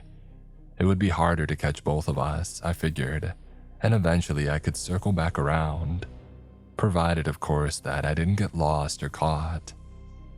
The codex might not have been able to see, but my running footsteps were enough for him to pinpoint my location. He, Jacob, and the girl in glasses were hot on my heels. Only the redhead appeared to have gone after Amy. Another shot rang out, punching a hole in a binder just beside my left leg. I had gotten lucky 2 times, but I doubted that there would be a third. I was raising my arms to surrender when a shriek made me spin around. The codex had snapped the neck of the girl with glasses, and now it was turning on Jacob, pinning him to the shelves with one hand and reaching toward his face with the other. I looked away in time to avoid witnessing what he did, but I couldn't blot out the fleshy sound of an eyeball being plucked from its socket. And then another. The codex had no intention of helping me or Jacob, I realized. All it wanted was its sight restored and a fellow prisoner with whom to pass the time. The terrible knowledge that he had promised to Dr. Balash's students had never been anything more than a distraction. Behind me, the codex was laughing, a dry, rasping sound that couldn't entirely drown out Jacob's agonized groans. "The colors, they're so beautiful." I ran through the endless aisles, shouting Amy's name. The only response was the echoing footsteps of the codex, approaching faster and faster behind me. I swerved left and right, hoping to lose him, but it was hopeless. This labyrinth was his domain, and I could no longer even guess in which direction the stairs might lie. A hand shot out from the next aisle. Amy pushed me up against the shelves and pressed a finger to my lips. Even faster footfalls were approaching from our left. "You little," the redhead roared.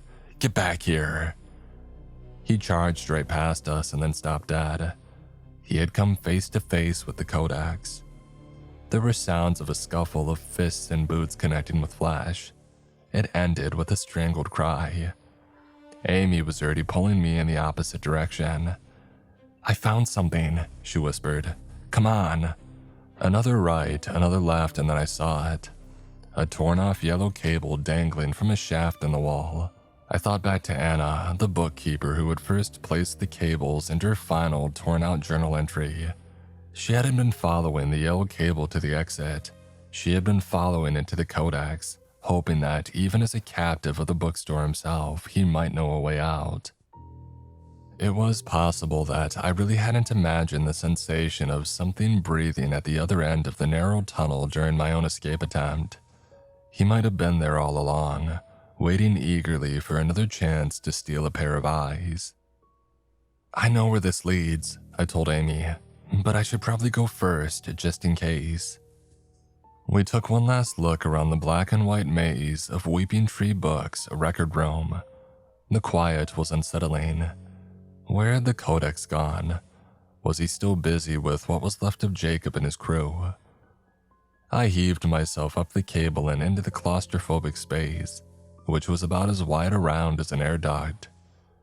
Dragging myself forward into the dark with a single arm outstretched, I felt like a foolhardy caver.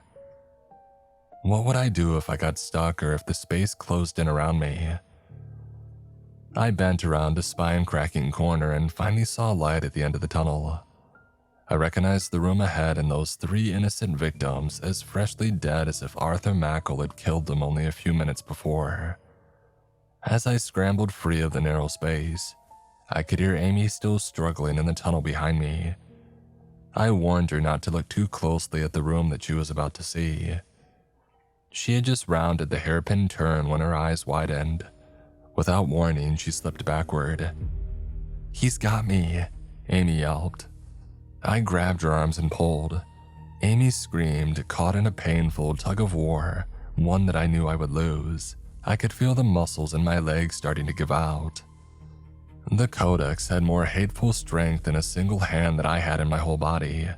And then, with a snap and a grunt, Amy slipped free and came crashing out onto my chest. I almost didn't want to inspect the damage. What if her foot had been torn off, or worse? A bruising, bloodied handprint covered Amy's bare ankle, but the only thing missing was her sock and sneaker. The codex didn't come crawling out of that awful tunnel after us. probably because he was a prisoner of the records room, just as I was a prisoner of the rest of the store. A fact which made me realize exactly how much Arthur Mackle's bitter sacrifice had cost him. Rather than being trapped for one lifespan in the bizarre bookstore, he was trapped for eternity in a single room, a room that up until now he had been unable to even see. "Are you all right?" I asked Amy. "No, but I'll live." Amy limped to a standing position and draped her arm around my shoulders. Side by side, we limped back to the front desk of Weeping Tree Books.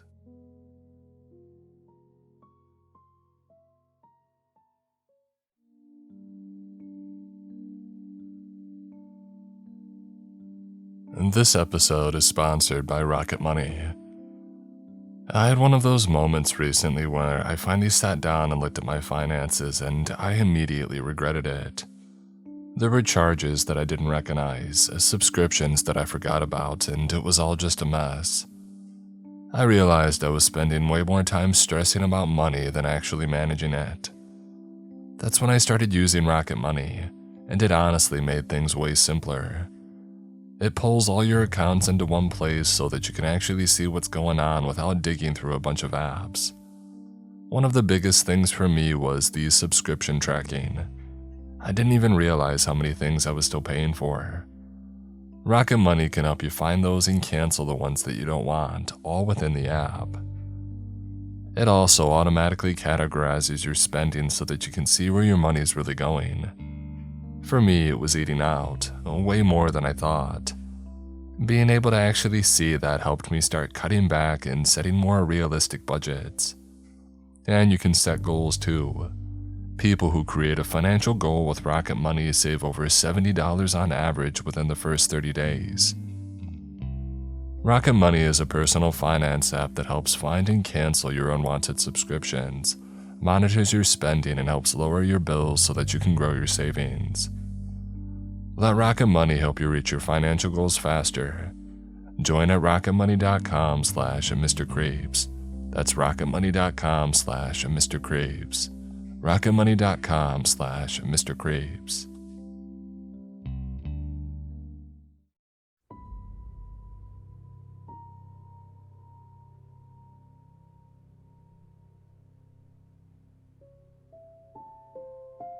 I've been thinking about whether to do this for a long time, and not because I'm worried about what happens to me. The office will not come for me because the office does not work that way. The most effective classification system ever invented is not a locked file cabinet or a server behind a firewall. It is the certainty that anything I say publicly will be dismissed as fiction. I could describe every job that I've ever worked in exact detail and post it on the internet, and the result would be that a few thousand people would read it, and most of them would assume that it's made up. That is the security model. Public disbelief. It has never failed. For the past 8 years, I have worked for a division of the federal government that doesn't have a public-facing name. I call it the office. On paper, it operates under the Department of the Interior. In practice, it answers to a small interagency committee that I have never met and communicate with only through my handler, a woman named Delia Marsh. My job, if it had a title, would be something like containment or recovery specialist. In plain language, I find things the government created or caused or allowed to happen, and I deal with them before the public finds out. Before the office, I spent 12 years as a wildlife management officer for the state of Wyoming. I tracked problem animals in the backcountry, wolves that killed livestock, mountain lions that wandered too close to subdivisions, bears that had lost their fear of humans and needed to be relocated or put down. And I was good at it. I was good at finding things in difficult terrain that did not want to be found. The office recruited me because they needed that skill set for targets that were not animals, or were not entirely animals, or were not animals anymore. I am going to tell you about 3 jobs, 3 incidents, 3 mistakes. The details are exact. The locations are real, though I have changed some names. The things that I saw are described the way that I saw them, without exaggeration. And these are not the worst jobs that I've worked, and they are not the strangest. And they are the ones that I think about the most, the ones that come back to me in the quiet moments. Here is how the work operates. I get a call from Delia. She gives me a location and a briefing, which is usually short because the office often doesn't know exactly what it is sending me into. I drive to the location, I assess the situation, I contain whatever needs containing, and then I report back. The office will send a cleanup crew if one is needed, and then I leave. The incident is filed into a system that I do not have access to, and life moves on. I live alone in a rented house outside of Casper, Wyoming. No wife, no kids, and no close friends. The work doesn't allow for it. Not because the office forbids relationships, because once you have seen what I have seen, you can't sit across a dinner table from somebody that you care about and pretend that the world makes sense. You can't send a woman a good morning text and then drive to a valley in Utah where the cattle have stopped moving and something that is not cattle is standing among them wearing their shape. The 2 realities do not fit inside the same life. I'm telling you all this because I think people deserve to know, even if knowing will not change anything. Even if the only thing it changes is the way you look at a stretch of empty highway, or a fenced-off parcel of federal land, or a road that has been closed for repairs that never seem to end. Here are my stories. Late September 3 years ago, Delia called me on a Tuesday morning. She said that a state highway maintenance crew in eastern Montana had found something in a drainage ditch and one of the workers had to be hospitalized. She didn't have details on what the worker saw. She gave me coordinates and told me to go take a look. I drove out the next day. Eastern Montana is a place that most Americans have never seen and cannot picture. It is not the Montana on the tourist brochures, the mountains and the rivers and the fly fishing. Eastern Montana is grassland. It is enormous and flat and dry, and it goes on forever. The sky is so big out there that it feels like the land is just a narrow strip between 2 infinite blue walls. You can drive for an hour and see nothing but grass and fence posts, and the occasional pronghorn standing on a ridge watching you pass. The site was on a 2-lane state highway between 2 small towns called Selden and Garfield Crossing. I found it easily, a concrete ditch running under the road, used for drainage on the north side to a dry creek bed on the south. Standard highway drainage infrastructure. It was about 4 feet in diameter and roughly 60 feet long. The north opening was partially clogged with tumbleweeds and dried silt. The south opening emptied into a shallow creek bed choked with dead grass. I had a flashlight, a 50-foot rope, and a sidearm. I was alone. And the office does not send teams for assessment. Teams come after, once I tell them what they're dealing with. I went in from the north side. The pipe was tight. 4 feet is big enough to crouch walk, but not big enough to stand or move quickly. The floor was silty and damp, the kind of accumulated sediment you would find in any culvert that has been sitting under a highway for decades.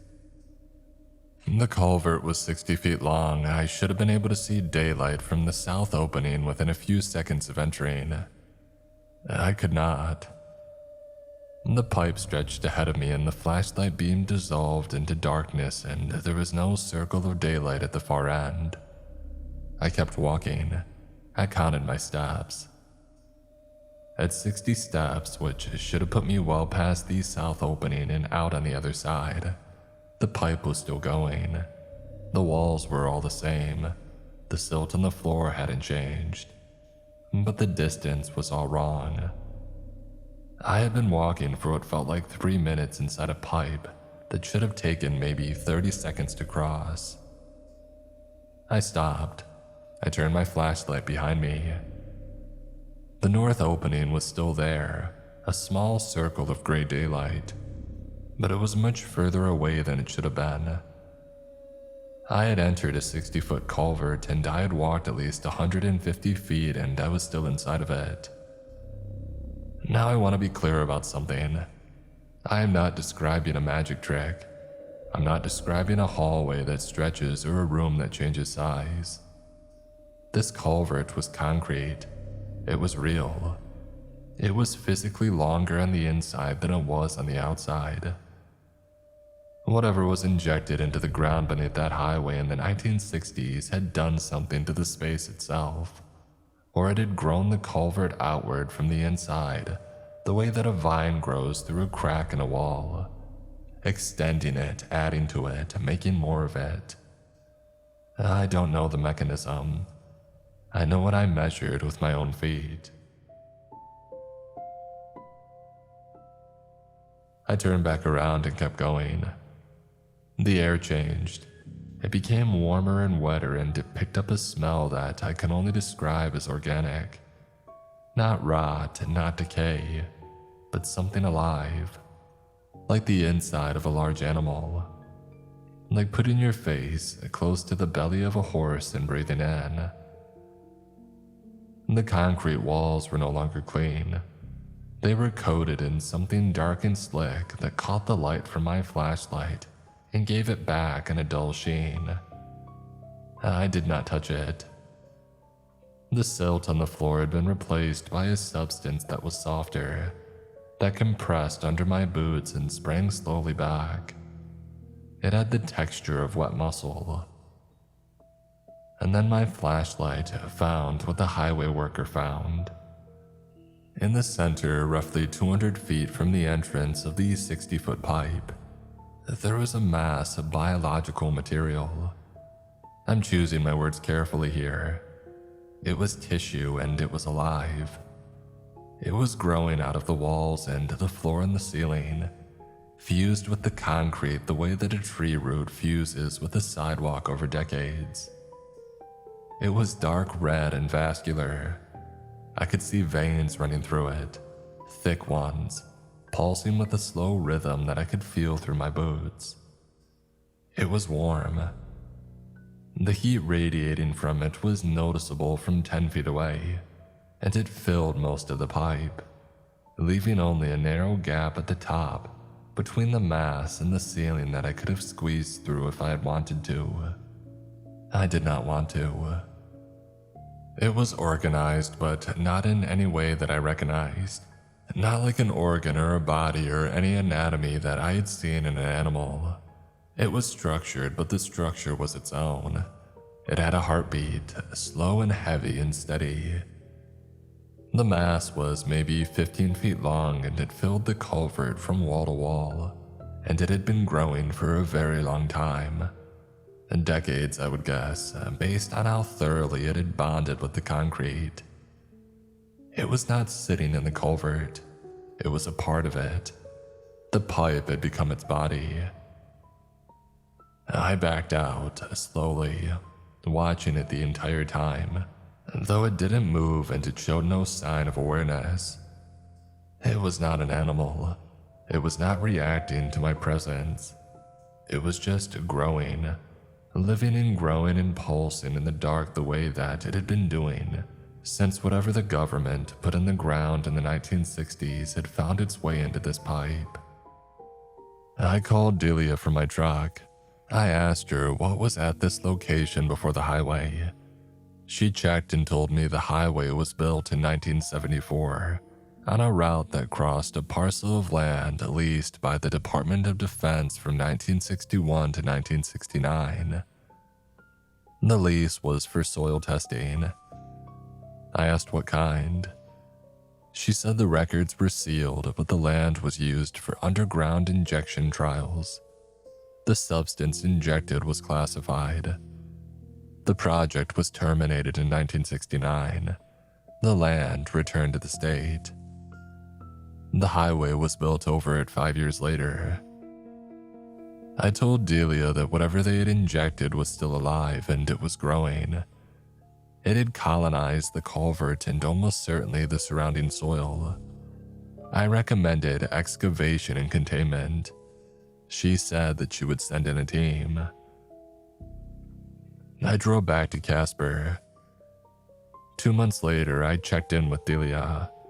The team had excavated the culvert and the surrounding area to a depth of 20 feet. The biological mass extended through the soil in a network that covered roughly 3 acres. All of it was alive, all of it growing at a measurable rate. They removed what they could and sealed the rest under a concrete cap. The highway was reopened with no public explanation for the 10-day closure. The local paper reported it as an emergency road repair. And the part that stays with me is not the mass in the culvert. It's the fact that it grew for over 50 years under that highway without anybody knowing. 50 years. Every car and truck that drove over that stretch of road between Selden and Garfield Crossing was driving over something alive. Something with a beating heart. Something that was fused into the concrete and spreading slowly outward through the Montana soil for half a century. And if a highway worker hadn't crawled into a drainage pipe to clear some tumbleweeds, nobody would have ever known. I think about that sometimes. How many culverts are there in this country? How many miles of highway are built over old government land? How many underground spaces where something might be growing right now, in the dark where nobody's looking?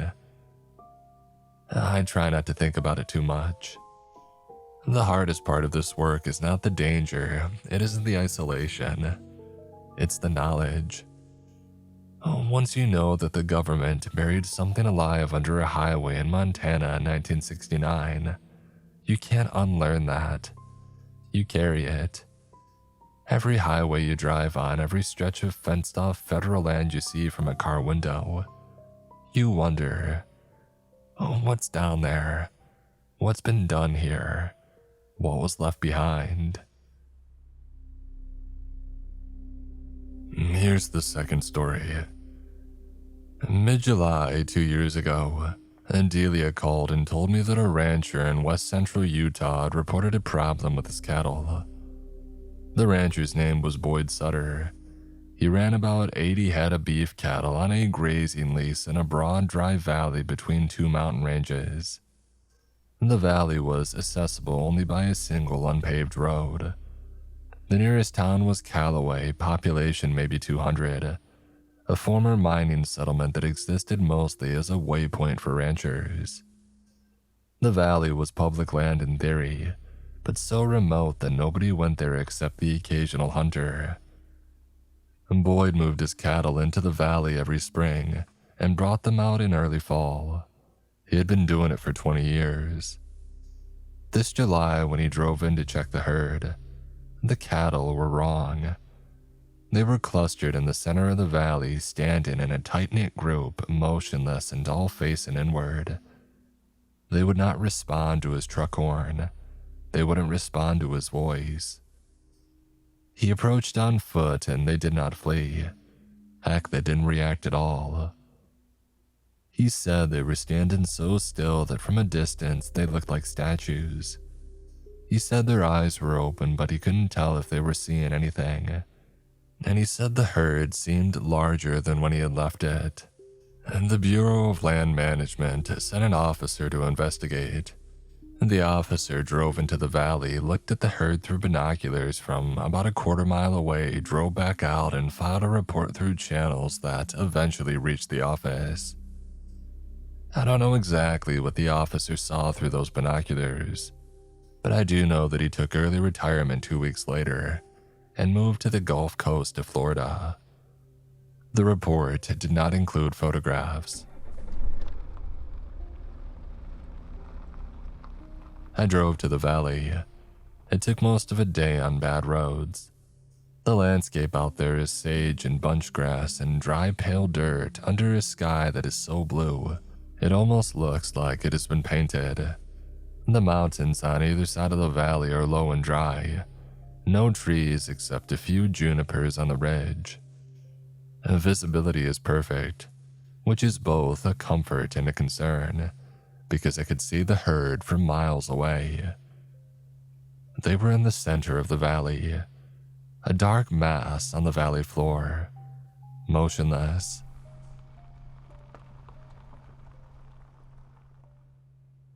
I stopped my truck about a half-mile out and I lifted my binoculars. I counted. There were more than 80.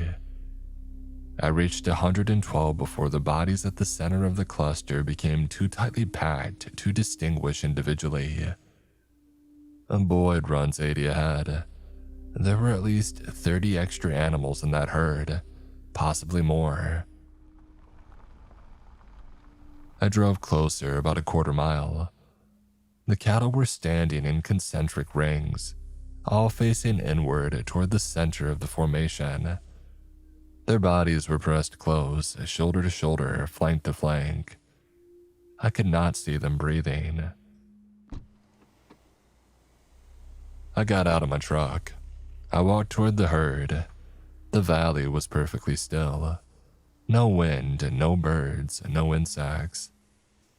The air was hot and still, and the only sound was my boots on the dry ground and the faint creak of my gear. The cattle did not react to my approach. I got within 100 yards and I stopped.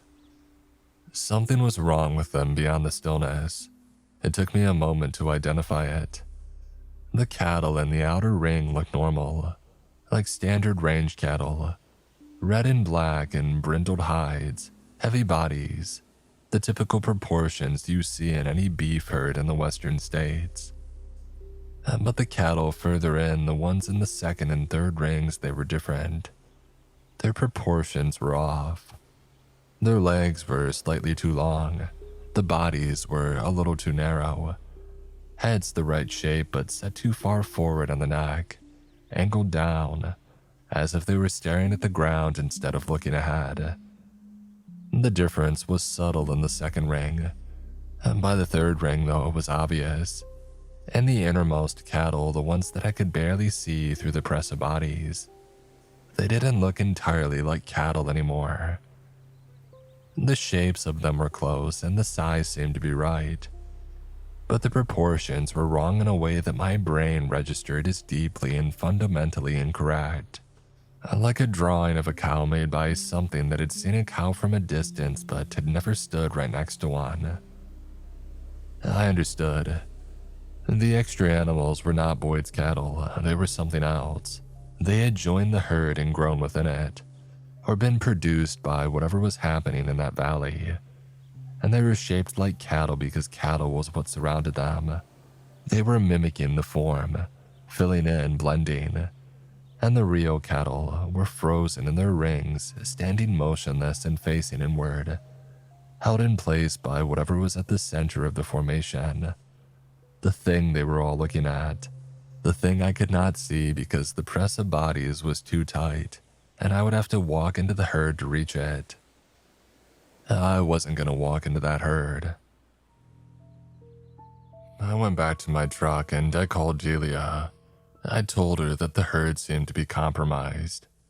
I told her that there were organisms in the valley that were assuming the physical characteristics of the cattle and integrating into the formation. I told her the real cattle appeared to be immobilized but alive. I recommended the entire herd be destroyed and that the valley be permanently closed.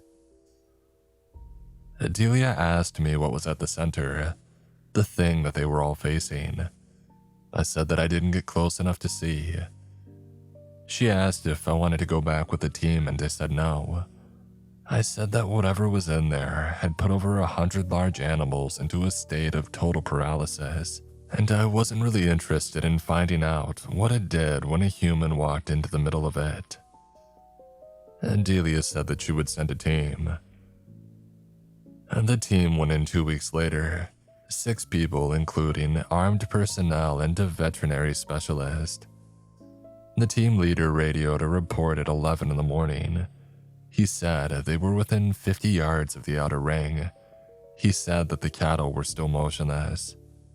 He said they were going to try to push through the formation to reach the center.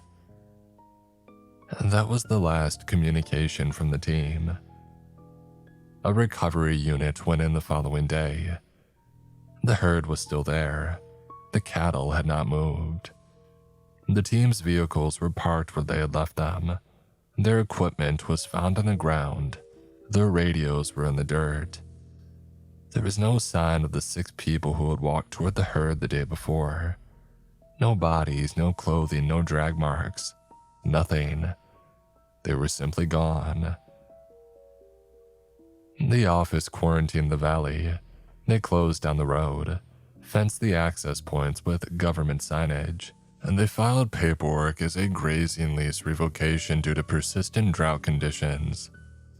Boyd Sutter was compensated for the loss of his herd at market rate and signed a non-disclosure agreement. He moved to Price and took a job at a feed store. He does not talk about the valley. And the valley is still closed. As of the last satellite imagery that I've seen, the herd is still there. Still standing there in the center of it and still motionless, facing inward. The formation hasn't changed in 2 years, and they're still standing exactly where they were when I first saw them, as if they're waiting. For what, I don't know. Nobody knows. The office has decided not to find out. Delia told me later that the valley was used in the late 1970s for a series of atmospheric dispersal tests conducted by a joint military-civilian research program. A substance had been released over the valley, multiple dispersals over a period of about 3 years. The tests had concluded in 1981, and the site was listed as fully remediated. Whatever was sprayed into the air settled into the soil and the water table and the grass, and the cattle ate the grass and drank the water for 20 years and nothing happened. But then one summer, something woke up. I think about Boyd sometimes. The man did nothing wrong, but he had to drive away and lose everything and sign a paper that said that he would never speak about it. The mistake was made in a government office in 1977, and the cost was paid by a rancher in Utah almost 50 years later.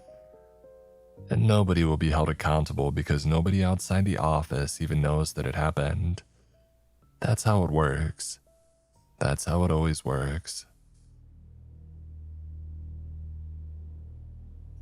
My third story is the one that cost me the most. In March of last year, Delia's briefing was longer than usual, which is never a good sign. When Delia talks for more than 2 minutes, it means the situation has layers to it. She told me the office had been monitoring a property in Harney County, Oregon for almost 2 years. Harney County is in the southeastern corner of the state.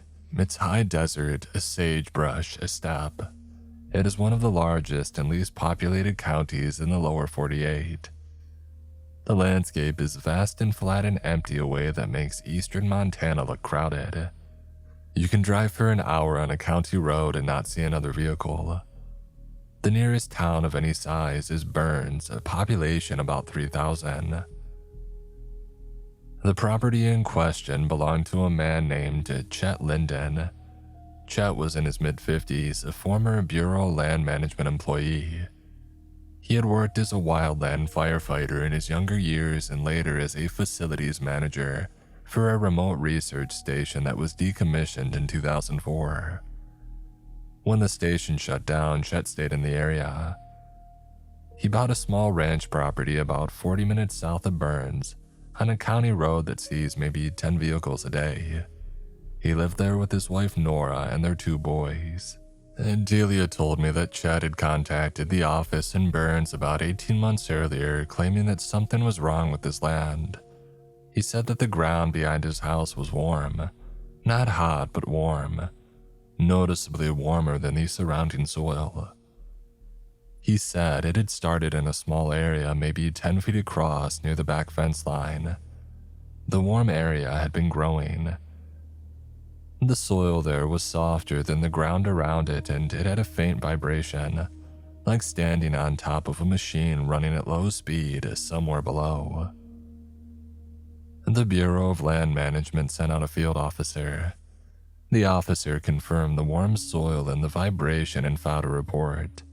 Somebody at a federal agency cross-referenced the location with old project records and found that Chet's property sat on the boundary of a site used from 1967 to 1972 for deep well injection experiments conducted by the Department of Energy. The injections were performed at a depth of roughly 800 feet, multiple wells. The project ran for 5 years. The wells were capped and sealed when it had ended. Delia told me the warm area had continued to expand and now covered most of the acreage behind the house, about 6 acres. The vibration was stronger. Chet's well water had changed. It was warmer than it used to be, and it had a taste that he described as metallic and sweet. His wife Nora was having persistent headaches, and the younger boy, who was 12, had started sleepwalking. Now, not ordinary sleepwalking. The boy would get out of bed in the middle of night, walk out of the house, and stand barefoot in the warm area behind the back fence, in the cold, in the dark, perfectly still. And when Chet brought him inside, the boy wouldn't remember any of it. Adelia said the monitoring data suggested the subsurface activity was intensifying. She did not define what that meant. As she sent me to assess whether the family needed to be relocated and whether the site needed active containment. I drove to the property. Southeastern Oregon is a landscape that does things to your sense of scale. The emptiness is so vast that distance loses meaning. You drive for an hour and the mountains on the horizon do not seem any closer. The land is flat sage in every direction, gray, green, and pale, with the occasional rim rock formation or dry lake bed breaking up the monotony. It's a place that feels older than most places, like the earth here hasn't been interrupted by anything in a very long time. The Linden property was a modest ranch house with a metal barn and a couple of outbuildings on about 20 acres. The driveway was a quarter-mile of gravel.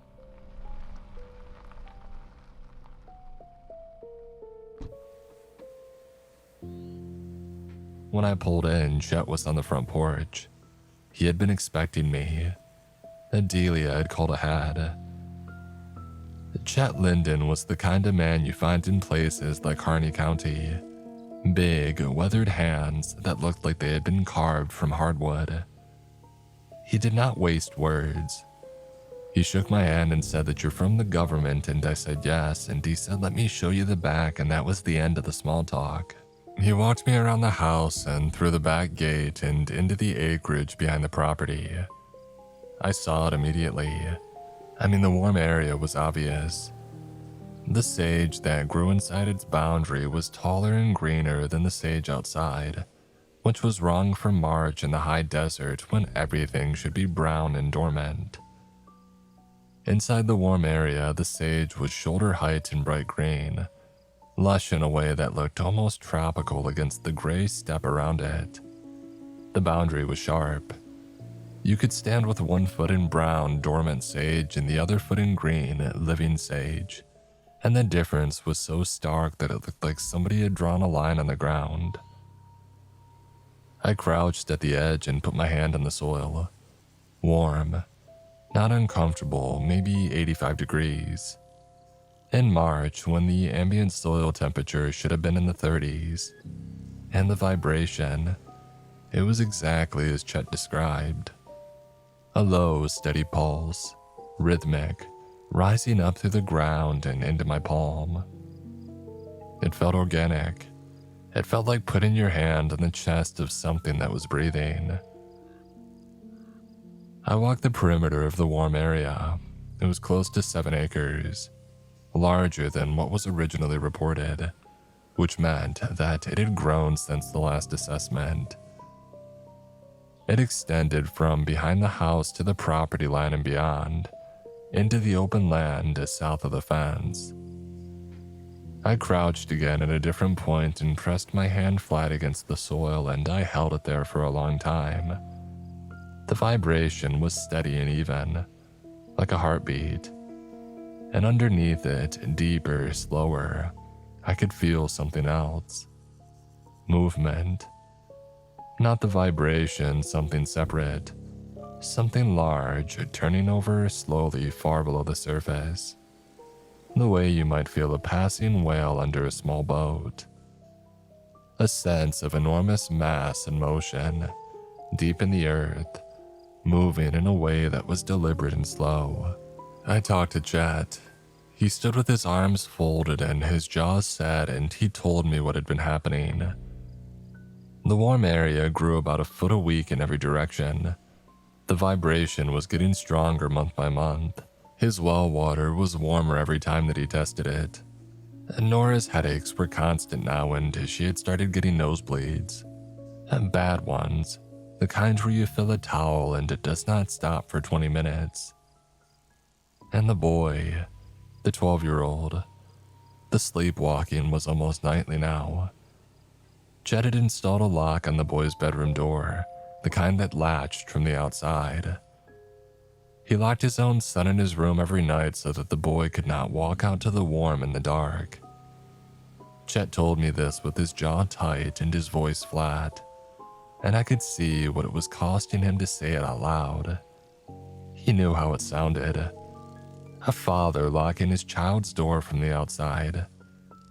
He knew that in any context that would be an unforgivable thing, anything normal. But this was not a normal context.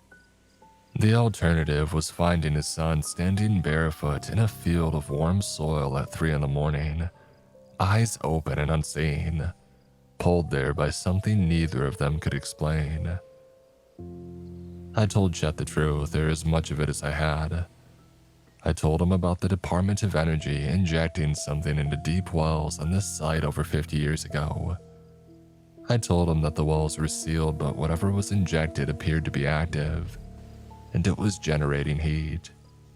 It was expanding. It was affecting the water table and possibly the people living above it. And Chet absorbed it. I expected anger. I've been yelled at before by people who discover that their land, their water, their lives have been contaminated by something the government did before they were born. I've stood in kitchens and living rooms and fields while people raged at me, as if I were the one who had signed the orders. I understand the anger. I even think that it's justified. But Chet did not get angry, he just got tired. Or rather, he let me see the tiredness that had been there all along.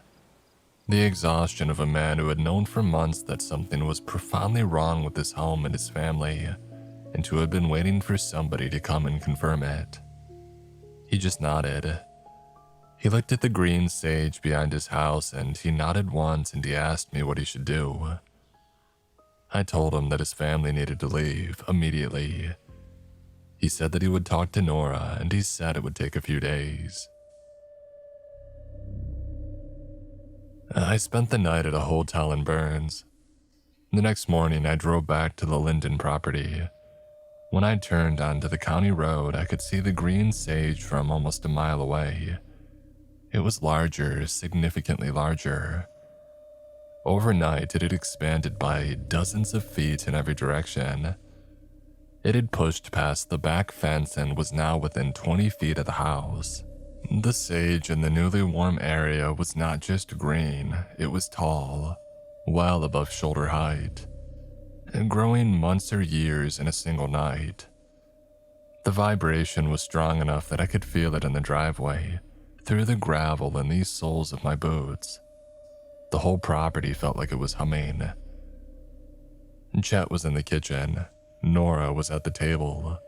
She looked bad, pale, thin, dark rings under her eyes. She was holding a folded cloth to her nose and the cloth was spotted with blood. She did not look up when I came in. She looked like a woman who had used up all her energy months ago and was running on something deeper and less renewable than energy. Something like obligation. Like she was staying upright because her children needed her to be upright, and for no other reason. Chet told me the boy had gone out again last night. The lock was engaged on his bedroom door, but the boy went out through his window. Chet found him again at 3 in the morning, standing barefoot in the warm area, 50 feet from the house, the same as before. He wasn't responsive when he tried to call his name, or when he put his hand on his shoulder. He was just standing there in the dark and the cold, in his pajamas, with his bare feet on soil that was 85 degrees, and the rest of him exposed to air that was below freezing. Chet picked him up and carried him inside. The boy did not resist and did not wake up. And his feet, which had been standing on the warm ground, were not warm. They were ice cold. As if the heat in the soil was not radiating up into the boy's body, but pulling something downward out of it. I told Chet the family was leaving today. Not in a few days, not after they had time to arrange things, but today, right now.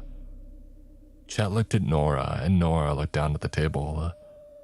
And then she stood up and walked to the bedroom and started putting clothes in a bag. And the older boy, who was 14, started carrying boxes to the truck without being asked. He hadn't said a word the entire time that I was there. He was old enough to understand what was happening and young enough that he could not do anything about it. And the expression on his face was one that I had seen before in this work. The expression of someone whose world has become something that they didn't agree to. While they packed, I walked to the edge of the warm area. It was closer to the house than it had been when I had arrived 30 minutes earlier. I could see it advancing. Not quickly, but visibly. The boundary between the dead brown sage and the impossible green sage was creeping toward the foundation at a pace of about a foot every few minutes. Slow by human standards, fast by any standard that involves the ground itself moving. I crouched at the edge. I put my hand flat on the soil. The vibration was intense, and I could feel it in my wrist, in my elbow, and in my teeth. And underneath the vibration, that deep, slow movement, the thing down there, the thing that had been growing and rising ever since they had injected it in 1967. It was moving closer to the surface, substantially closer than it had been the day before. Yesterday, the movement had felt deep, like a subway train far below a city street. Today, it felt like it was just under the floor of a building, close and getting closer, and then it changed direction. I was kneeling with my palm on the ground and I felt it shift. The movement had been lateral, expanding outward, spreading through the soil toward the edges of the warm area. But now it was rising slowly and steadily toward the surface, toward my hand. I could feel it coming the way you feel the floor vibrate when a heavy truck is approaching. The vibration intensified. The soil under my hand got warmer, and something down there, something enormous and alive and patient, was moving up. I pulled my hand away. I stood up. I walked to the house and told Chet that they were leaving now, not in 20 minutes, not after one more load. They had to get out of here right now. Get in the truck and drive. The family immediately headed to their vehicle. Chet got behind the wheel, Nora in the passenger seat, and both boys in the back. I followed behind them in my truck. We drove out of the gravel driveway and onto the county road, and I watched the property shrink in my mirror. The house looked the same. The barn looked the same. But the sage behind the house was taller than it had been when we left, and the green area was wider and it was still growing. The office sent a containment team the following week. I was not part of it. Delia briefed me afterward. The team arrived and found that the warm area had made it to the house. The foundation was compromised. The house was sinking. Not collapsing, but sinking and being drawn downward. The soil beneath the foundation had become soft and warm and yielding, and the house was settling into it slowly, like a heavy object settling into wet sand. The porch was 6 inches lower than it should have been. The door frames were racked. The concrete slab had cracked in 3 places. And the team assessed and withdrew. The office arranged for the property to be condemned through the county building department, citing foundation failure. The county road past the property was closed for what was described as a bridge inspection. The Linden family was relocated to Boise under a federal assistance program that does not appear in any public record. I called Chet about a month later. He said the family was getting by. They had an apartment in Boise. Nora's headache stopped within a week of leaving, and her nosebleed stopped within a few days after that. The older boy had started at a new school and was handling it. He was a steady kid, he would be all right. The younger boy was still sleepwalking. And not every night, not as frequently as before, but still pretty often. And it had changed. He was no longer walking outside. He was walking to the front door of the apartment.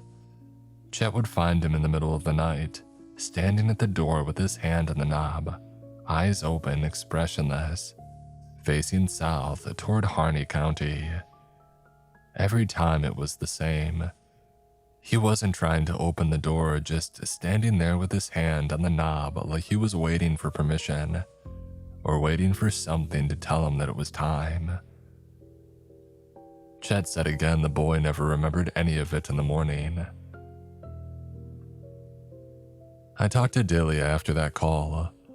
She told me that the warm area on the Linden property had expanded to over 40 acres. The house had sunk almost 2 feet into the ground and the barn was leaning at a visible angle. The well had collapsed and the casing pulled down into the softening earth. And satellite imagery showed that the warm area was not circular. It was not expanding evenly in all directions. It was spreading along the paths of the underground wells, following the injection routes from the 1960s, reaching outward through the desert like fingers following the veins in the rock, reaching toward the neighboring properties, toward the road, and patiently toward Burns. Now I know I promised only 3 stories, but going through all these old jobs stirred up some memories that I must have forgotten. So let's do one more. Why not? This is the one job that most closely resembled the work that I used to do for the state of Wyoming, and that made it worse in a way that I did not anticipate. Tracking a problem animal through backcountry is something that my body knows how to do. My legs know the pace. My eyes know what to look for. Broken branches, disturbed soil, hair caught on bark. When Delia called me in early November about 18 months ago and told me that I was going to the Bitterroot Mountains in central Idaho to track something, part of me felt almost relieved. This was work that I understood. I was wrong about that though. I understood the method. I did not understand what I was tracking. The briefing was short, even by Delia's standards. She told me that the Forest Service had received a cluster of reports from elk hunters in the Selway Bitterroot Wilderness. 3 separate hunting parties over a span of about 2 weeks had reported encountering an animal that they could not identify. The descriptions were inconsistent in the specifics but consistent in the broad strokes. Large, bipedal, or at least capable of bipedal movement. Dark in color, fast. Each party encountered it at a different location, but all 3 were in the same drainage. A long, narrow valley following a tributary of the Selway River about 30 miles from the nearest road. One hunter described it as a bear walking upright, except the proportions were wrong. The arms were too long, the head was too small. The gait was smooth and not the shuffling, unbalanced walk of a bear on its hind legs, but a fluid and purposeful stride, like something built to walk that way. The second group saw it at dusk from across the meadow. They said that it was standing at the tree line watching their camp, and they estimated it at 7 feet tall. One of the hunters looked at it through his rifle scope and put the gun down and told the others that they were leaving. He would not say what he saw through the scope. The group packed out that night, hiking 4 hours in the dark to reach their vehicles.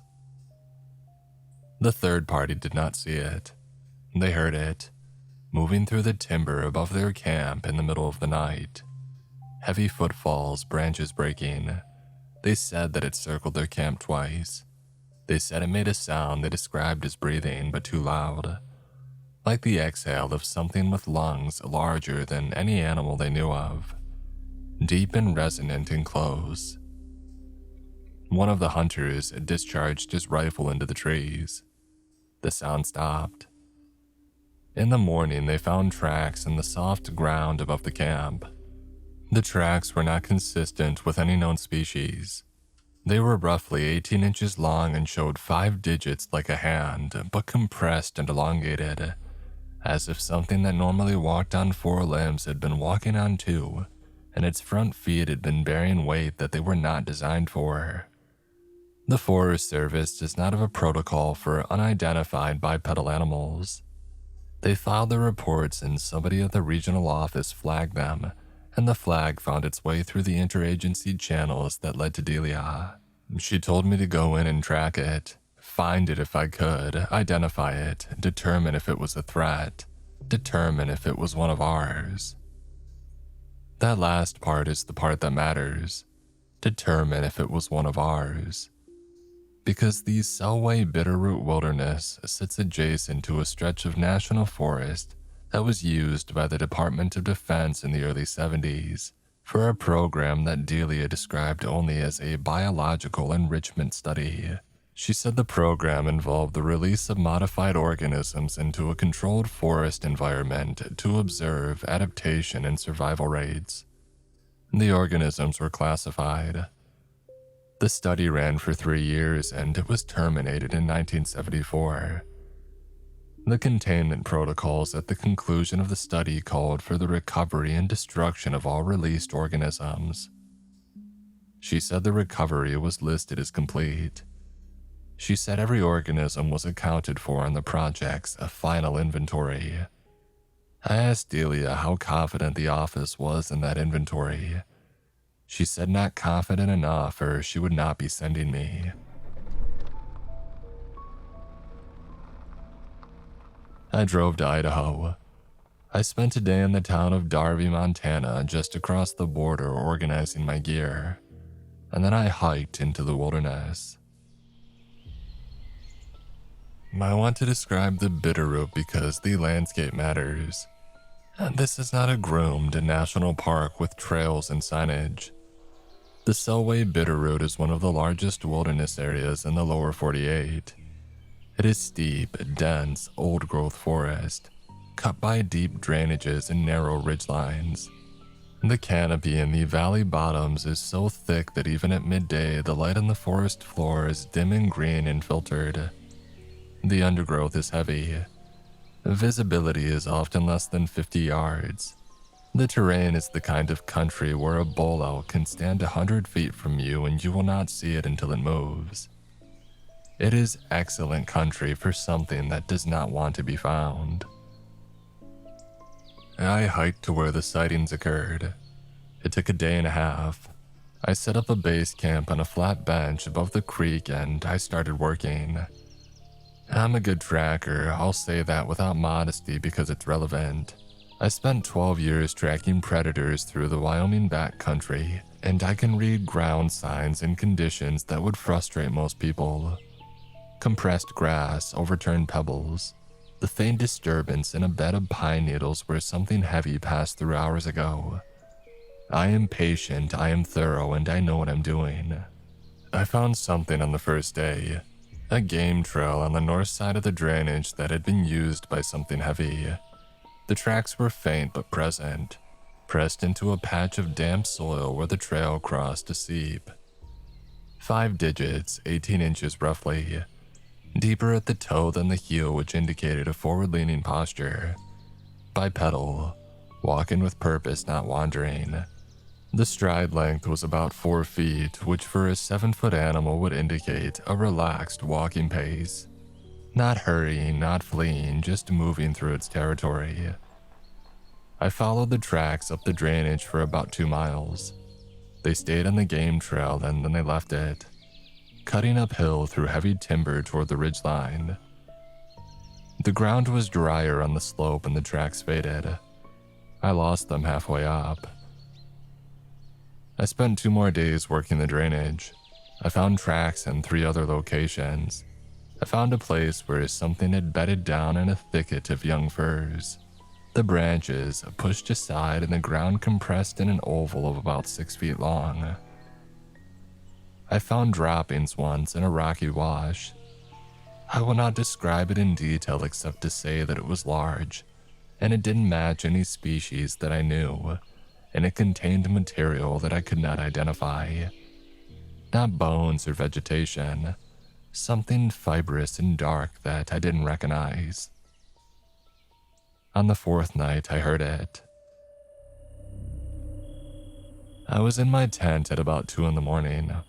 The forest was quiet, the way that deep wilderness is quiet at night, which is not truly quiet at all. Owls, creek water, the occasional branch falling.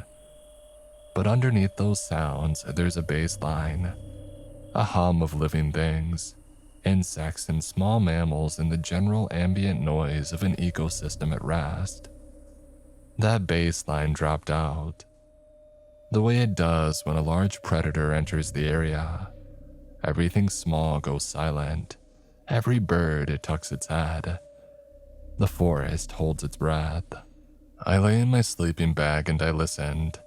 I could hear something moving through the timber uphill from my camp, heavy and slow. It was walking through the trees about 100 yards above me, moving laterally across the slope. I could hear branches deflecting, not breaking, but deflecting, which told me the animal was aware of its body in space and it was moving carefully. A bear crashes through the brush. A deer pushes through it. Whatever it was treading through the timber the way that a person treads through a crowd, aware and intentional. It stopped, directly above my camp. 100 yards uphill in the dark timber. I could not see anything. The canopy blocked the moonlight and the trees were black columns fading into deeper black, but I could feel it. The way you feel someone watching you from across a room. An attention, a focus. It was standing in the dark and it was looking down at my camp and it knew that I was there.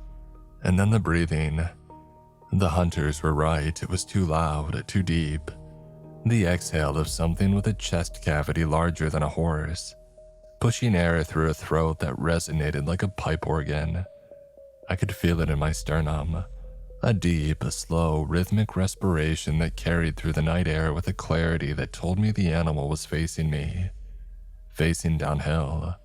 Facing my tent. Breathing and watching. It lasted about 10 minutes and then it moved on. The footfalls resumed heavy and slow, continuing across the slope and away to the east. The baseline sounds of the forest did not return for almost an hour. I lay in my tent and thought about what I had heard. I thought about 12 years of tracking wolves and mountain lions and black bears. I thought about the sounds that they make in the dark. I've heard all of them.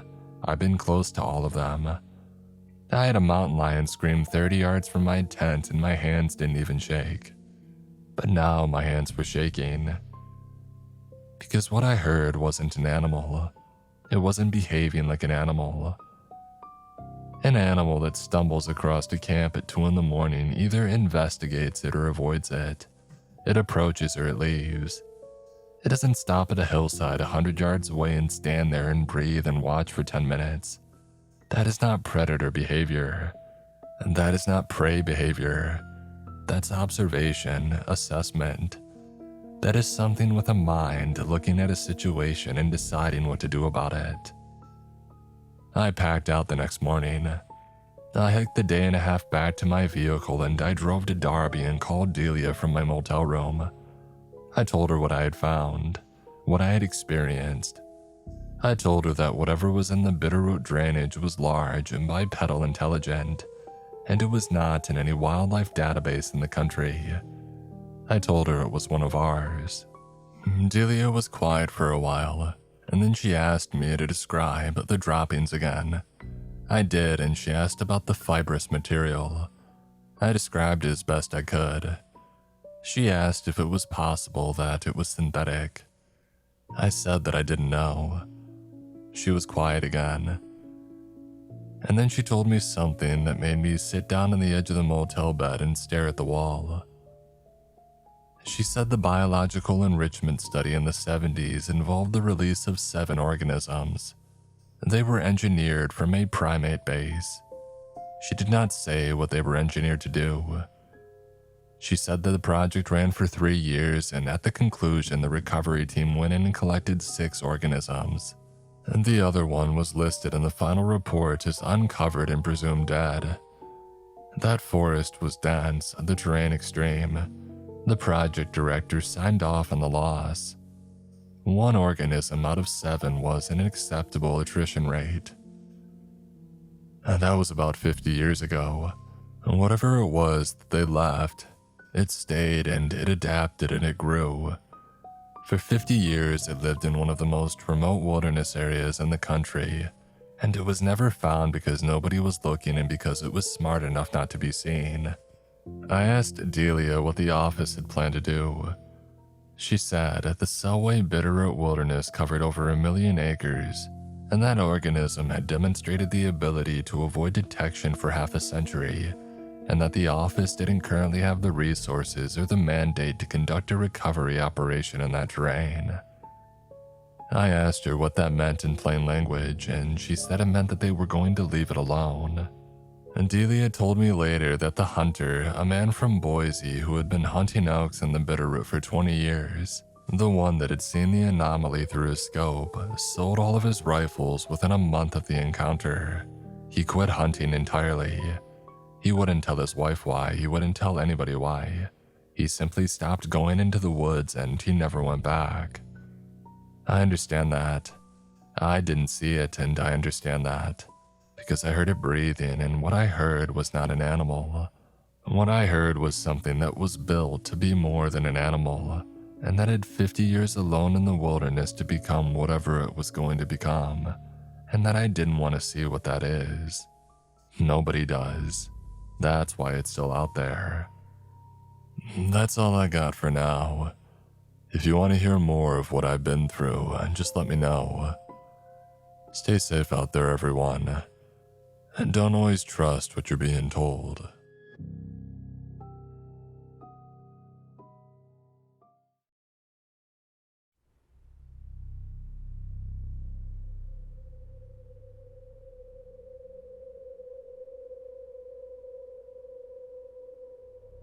People in the village have avoided that vast stretch of mangrove forest near the river for decades.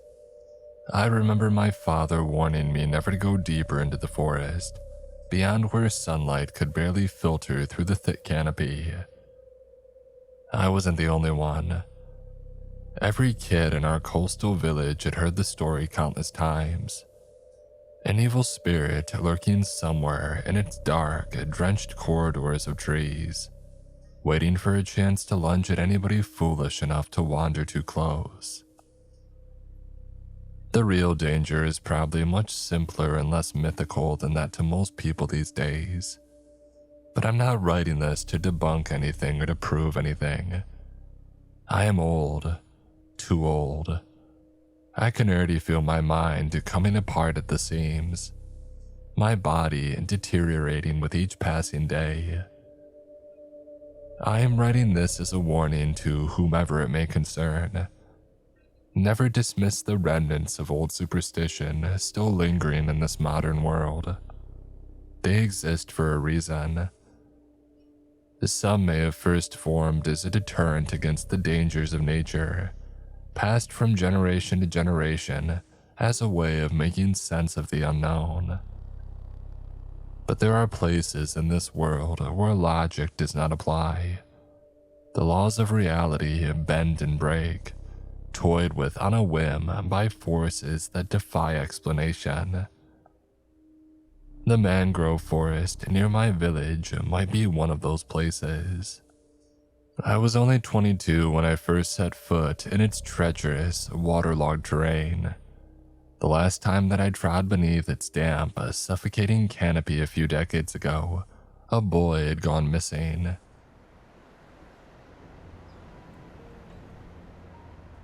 It was a brutally hot day under the July sun. I was standing beside my old wooden boat, minding my own business as usual, trying to untangle a stubborn pile of fishing net.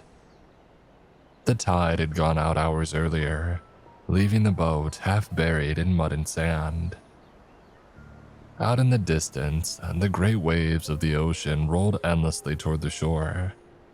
From where I stood, they looked like long rows of dark beasts rising and collapsing over and over again. Their white crests flashed under the harsh sunlight. The air smelled strongly of salt. And then I noticed Narina standing behind me, and I swear she hadn't been there a moment earlier. "Araya," she gasped, collapsing at my feet before I could react. Her body shook uncontrollably as she tried to steady herself. The hem of her light blue dress was soaked through, heavy with dark mud and clinging sand. "What is it?" I asked. My voice was calm, more out of habit and exhaustion than kindness. Even back then, I already felt stinking old and worn out. Life had taught me long ago that panic rarely solved anything.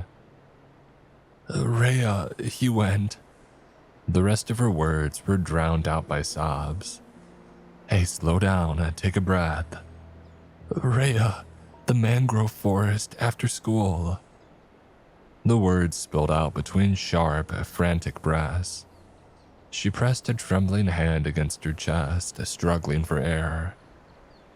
"Hasn't come home." I reached down and took her shaking hands, pulling her gently but firmly back to her feet. She felt almost weightless, as if fear had hollowed her out. "Did he sneak off to fish again? That stubborn little son of a gun," I muttered through clenched teeth as we hurried toward the village, our steps quick and uneven. "Please," she sobbed, her shoulders shaking violently as she tried to keep up with me. "Find him, please." I sat her down on the rickety chair in my front porch. The wood creaked as she shifted to look up at me, her eyes glassy and unfocused. Long strands of her dark hair had come loose and stuck to her wet cheeks and neck. Looking at her like that, I remembered the day she and her son first came into my life. I had been living on my own for years, minding my own business, before Narina arrived in the village with their small son in tow. She introduced herself to me privately as my late wife's distant relative. Her story was simple and heartbreaking. She had been forced into an arranged marriage, and after years of that she had made the difficult decision to leave, taking her 2-year-old son with her. That was how she had ended up here. To avoid the gossip and drama that the village could barely contain, I introduced her as my own distant and much younger relative from my mother's side, someone that I barely knew. And just like that, the villagers had welcomed her and Rhea as if they had always been one of us. Over the years, she had proved to be a quiet, dependable presence. She helped around the house, managed things while I was out fishing, and she was an excellent cook. In return, sending her son to school seemed more than enough for a woman in a small coastal village to hope for. In the first few months, there were nights that she would linger at my doorway after Rhea had gone to bed, watching me sleep with an expectant look that I understood perfectly. I was no fool, old perhaps and less educated than her, but not blind to meaning when it stood right in front of me. I expected nothing at all, and I made that clear. I was simply grateful not to face the rest of my days alone, miserable and unnoticed. I had someone to care for now, and that was enough. "Please," she had pleaded again, her fingers tightening around my hands. I stayed with her for a while, long enough to calm her shaking breaths, speaking in low, steady tones until her panic dulled to something quieter and more manageable. "I'll find him and bring him back," I told her. From the pained look on her face, I knew she understood what that might mean. She nodded, gripping my hand so tightly that it almost hurt. "I've told you so many times," I went on. "That forest near the river is dangerous. People have disappeared there. Some of them were never seen again. No one in their right mind goes anywhere near it." She nodded again silently, tears rolling down her sunburnt cheeks. But I wasn't done. "You need to teach that boy to listen," I said. "If you tell him to stay away from a place, he stays away. Next time he pulls something like this," I shook my head, "I'll deal with it myself." When she seemed stable enough, I took her next door and asked my neighbor and her daughter to keep her company and to not leave her alone. And then I went straight to the village head's house, where a handful of men were playing ping pong in its spacious and shady front yard. I told them what had happened, and they all agreed to help search for Rhea. Among them was Hassan, a young marine science student from the city who had been staying temporarily with the village head and his family for some research project. I never bothered to learn the details. City people love their names and titles, as if the right words can make them belong anywhere. I had never liked intruders, people who knew nothing of the sea, who couldn't read the wind or the water, and yet act as if they understood the place after just a few weeks of observation and note-taking. They disrupted the village's quiet, deliberate rhythm, a rhythm shaped over generations by tides, storms, and loss. To me, they were a constant irritation, a foreign weight pressing against something long and settled.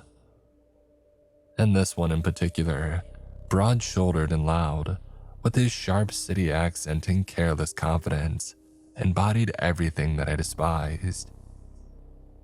He had a crude, vulgar sense of humor, and he seemed determined to share it with the entire world. Whenever he opened his mouth, it was usually to mock something or someone. Most people take time to understand. It takes patience to really see who somebody is beneath the surface. But he was an exception. He wore his irritating personality openly, almost proudly. Within a few days, it was obvious what kind of man he was. He ticked every box for an obnoxious schmuck. For reasons I never quite understood, the village youths adored him. They treated him like some sort of older brother, trailing after him through the village like a pack of eager puppies. It didn't take long before his city slang started creeping into their speech. Soon they were all imitating his cool accent. Still, beggars can't be choosers, and we had a child to find. The villages knew better than to wander too deep into the mangrove forest along the western coast. Nobody crossed the river without a good reason, and no one ever ventured into the unexplored stretches beyond it. Saltwater crocodiles were no myth. Sightings had grown rare, but every few years one turned up again, basking on the riverbank or drifting silently toward the open sea in search of prey. If that's what we were dealing with, then I needed every able-bodied man that I could get, the city oaf included. Word spread quickly through the village that a boy had gone missing. Before long, people were crowding into the front yard, some eager to help, others just there to feed their appetite for a bit of village drama. As we left the outskirts of the village and slipped into the mangrove forest, the air thickened almost immediately, damp and heavy against my skin. The salty breeze from the open sea faded behind us, replaced by the stagnant smell of brackish water and rotting leaves. The ground beneath our feet grew softer with every step, dark mud sucking at our shoes and releasing with a wet, reluctant sound. The thin mangrove roots pushed up from the earth everywhere, sharp and crooked like hundreds of black spikes, forcing us to watch every step that we took. The air buzzed with insects. Mosquitoes whined near our ears, and somewhere deeper in the swamp, a chorus of unseen creatures chirped and rasped in the shadows. Every now and then, something splashed quietly in one of the narrow tidal channels winding through the mangroves, sending small ripples through the dark water. It was the kind of place where sound carried strangely. A snapped twig or shifting branch seemed to echo farther than it should have. And after only a few minutes inside, the village already felt very far away. With every step, a dull ache began to bloom in my feet. The soles of my old shoes were worn nearly smooth, scuffed and split from years of crab hunting along the eastern coast, where a long, narrow bite cut into the land and curled inland. It had always been the safer place to glean, sheltered from the worst of the tides and sudden swells, but still the miles had taken their toll. The leather bit into my heels and I felt every stone and crooked root beneath my feet. I could really have used a new pair. My poor old feet had carried me further than I had ever given them credit for. Hassan suddenly fell into step beside me, his massive shoes nearly stepping on my old, bony feet. I winced away at once, trying to put distance between us, but he stayed close, crowding my stride. The moment that he opened his mouth, I was reminded exactly why I disliked him. That daughter of yours, sir," he said with a grin that made my skin crawl, a lit cigarette dangling from the corner of his mouth. I didn't answer. I kept my eyes fixed on the narrow path ahead, carefully picking my way between the mangrove roots and pretending that he hadn't spoken. It was still early afternoon and the sun hung high above the forest, but beneath the tangled canopy of branches and leaves, very little of that warmth reached us. The light filtered down in thin, broken shafts that barely touched the muddy ground. The deeper that we went, the deeper it grew, and strangely enough, the air began to feel colder. "She's kinda hot," he went on, flashing a set of crooked, nicotine-stained teeth. I looked at him, blinking once and then again. It took every bit of restraint I had to not drive my fingers into his small, beady eyes right then and there. "Hot," I repeated, my voice flat with disgust. Never in my life had I heard someone reduce another human being to such a small, contemptuous word. Hot. That was all she was to him. "Oh, that's what we call pretty girls back in the city," he said with a chuckle, flicking his cigarette into the mud. "You think a widowed woman like her would ever go for a younger guy? Someone like me?" For a moment, I couldn't even form a reply. My thoughts tangled, my jaw tightened as I struggled to decide which response wouldn't end with blood on my hands. "Well," he giggled, pleased with himself. "Maybe if I managed to find her son alive." He strode past me, his boots crunching loudly through wet leaves, leaving me behind in the thickening shadows, seething, unsettled, muttering curses under my breath.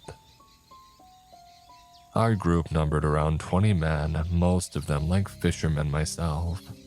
They knew this coastline well enough, but none of them were familiar with the stretch of forest that lay beyond the river miles ahead, or what might be waiting there. Like everybody else in the village, we had grown up hearing the same warnings about crossing the edge of the mangroves. It showed on their faces. More than a few looked tense and wary as we set out. An hour passed. The forest grew thicker and dimmer as we pushed deeper inside. The trees loomed taller around us, their trunks twisted and swollen, their roots tangled together in knotted masses that rose from the mud like clusters of dark, knobbly bones. Every step had to be placed carefully. And we tried to stay close together, but the terrain made it difficult. Mangrove roots jutted out everywhere, and narrow channels of black water forced us to weave and circle around them. Before long, keeping everybody within sight of one another became nearly impossible. To my irritation, Hassan and two of the village boys who followed him around like eager puppies began shoving each other into the mud as a joke, laughing as if we were on some kind of picnic instead of a search for a missing child. For a moment, I considered telling them off and sending them back to the village, but the moment that we waded across a shallow, brackish pool and stepped deeper into the forest, my anger ebbed and was replaced by something older and far heavier. I had not set foot near this forest in years until that day. I had never needed to. It had always been a place best left alone, a boundary rather than a destination. Life had given me no reason to return, at least not until then. Not until a boy had gone missing. A boy whose mother, with a strange mix of reverence and familiarity, had taught him to call me Grandpa. My thoughts involuntarily slipped back nearly 60 years. I had only just begun to doze off when a sharp cry rang out from the thickets of tall grass in front of me. I gasped, eyes wide, struggling to grasp what was happening. But before my thoughts could gather, several things had happened at once. A brutal, swift kick landed on the back of my neck, wrenching a strangled yelp from me like a stray dog, followed immediately by the rapid stutter of gunfire crackling through the darkness, shattering the quiet night. A soldier, as Sato, barked at me, and then raised his boot to strike again.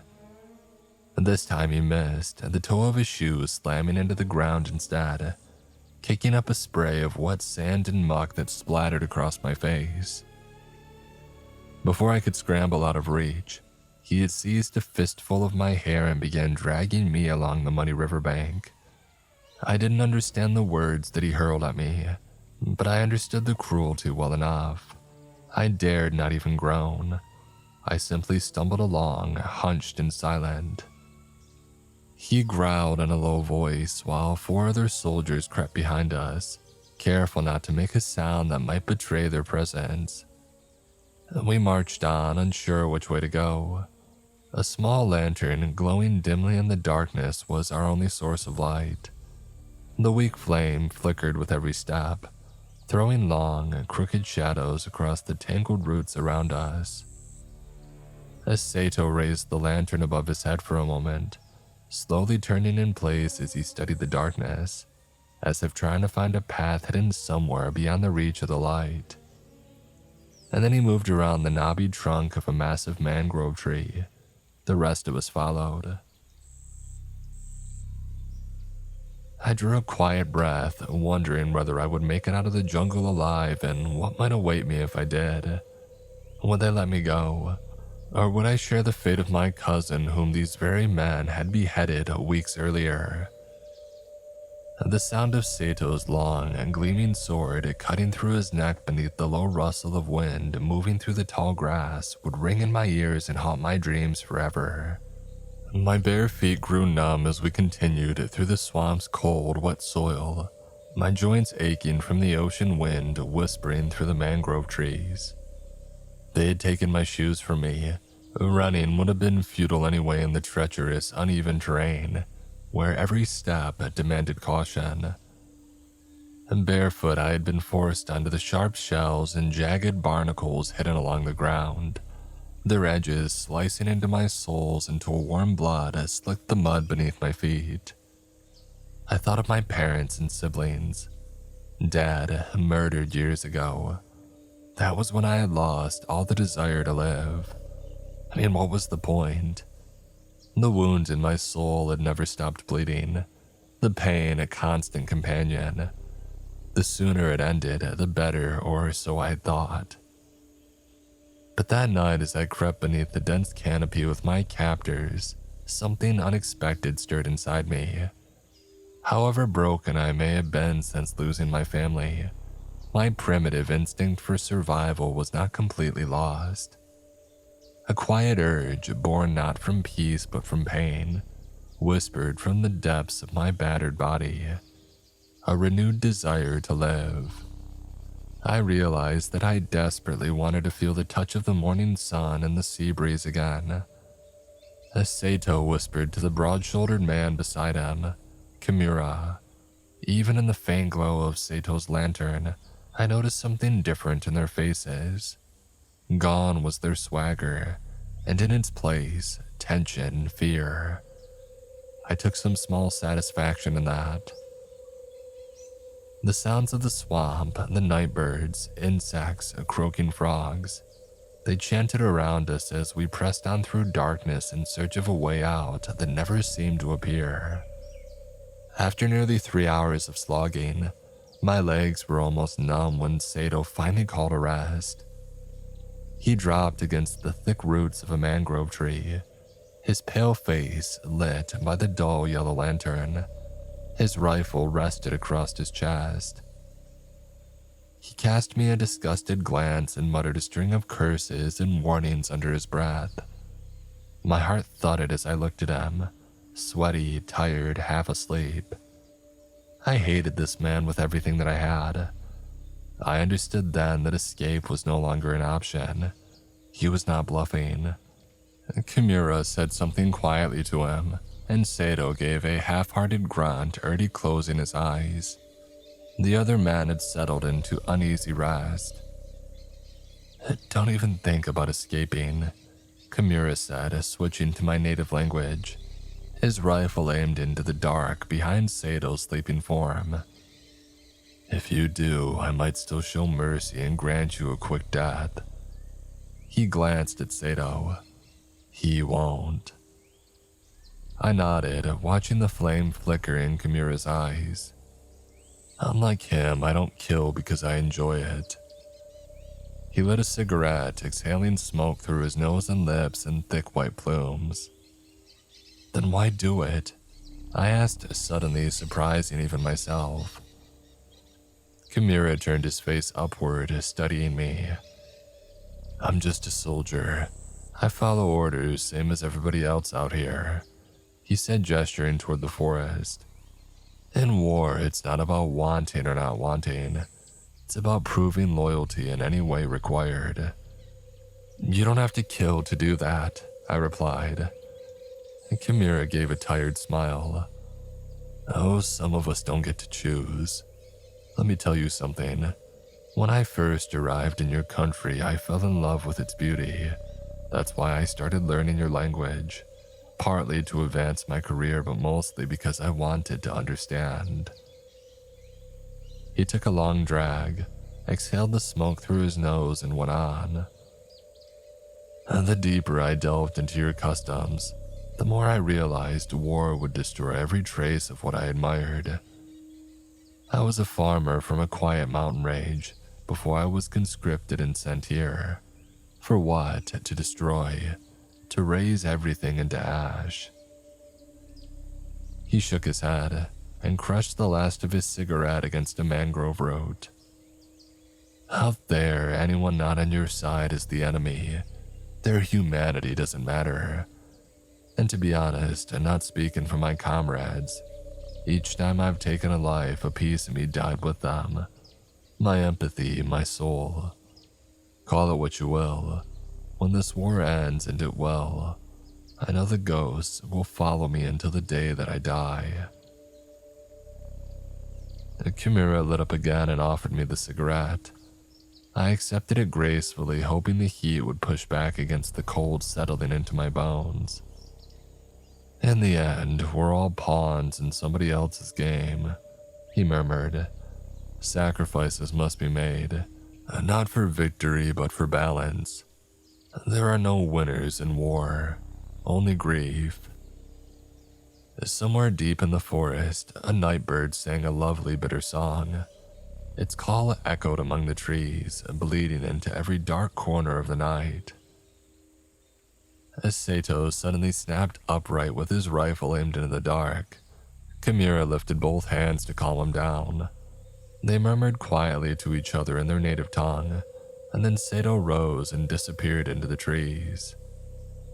Need to relieve yourself? Kimura asked me. Better do it now, we'll be moving again before daybreak. I shook my head, flicking the cigarette into a puddle of thick mud. Are you going to kill me? I asked quietly. Kimura studied me for a long time before answering. I don't know. We brought you as our guide, you know this terrain. Maybe our pursuers will hesitate if they see a local among us. I nodded again, fear still anchored deep within my chest. Oh, don't worry, he added. If it comes to that, I'll do it myself. Like I said, quick and painless. Sato won't dare argue with me. I'll even try to convince him to let you live. You're young, you got a future ahead of you. I don't want to rob you from that. I frowned, unsure of whether to feel grateful or afraid. Kimura opened his mouth to wake his men, but a sudden scream, sharp and shrill, tore through the forest, from the direction that Sato had gone. I flinched back until my spine struck a tree. The other men jolted awake and leapt to their feet, aiming their rifles toward the sound. Kimura snatched up the lantern and crept forward, gripping his rifle tightly. We followed, trembling from head to toe. Had the enemies caught up already? Impossible. We had traveled miles, trudging through mangrove swamps and saltwater marshes to avoid capture. There was no way they could have found us here. When we reached the edge of a murky pool, Kimura halted. The lantern cast a sickly glow across the water, where large bubbles now broke the surface in slow, gurgling bursts. But there was no sign of Sato. We all stood frozen, paralyzed in horror, and then a splash. A long, jagged tail cut the surface, vanishing as quickly as it had appeared. I stumbled backward, tripping over a root and landing hard in the mud. My blood ran cold. We hadn't seen it. In the dim light, we couldn't have, but now it was too late. Swamp crocodile, I whispered. We've wandered into their territory. A second crocodile emerged silently from the underbrush. Without warning, it had lunged at the nearest man, clamping its massive jaws around his midsection and dragging him into the swamp. His scream tore into the night. Kimura's lantern hit the ground and rolled into a puddle. Darkness swallowed us. I stared at the rippling water.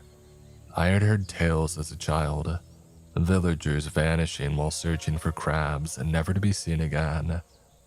I had dismissed them then, believing they were nothing more than cautionary tales to scare children. But now I knew better. Kimura shouted, switching back to his own language, no longer caring who might hear.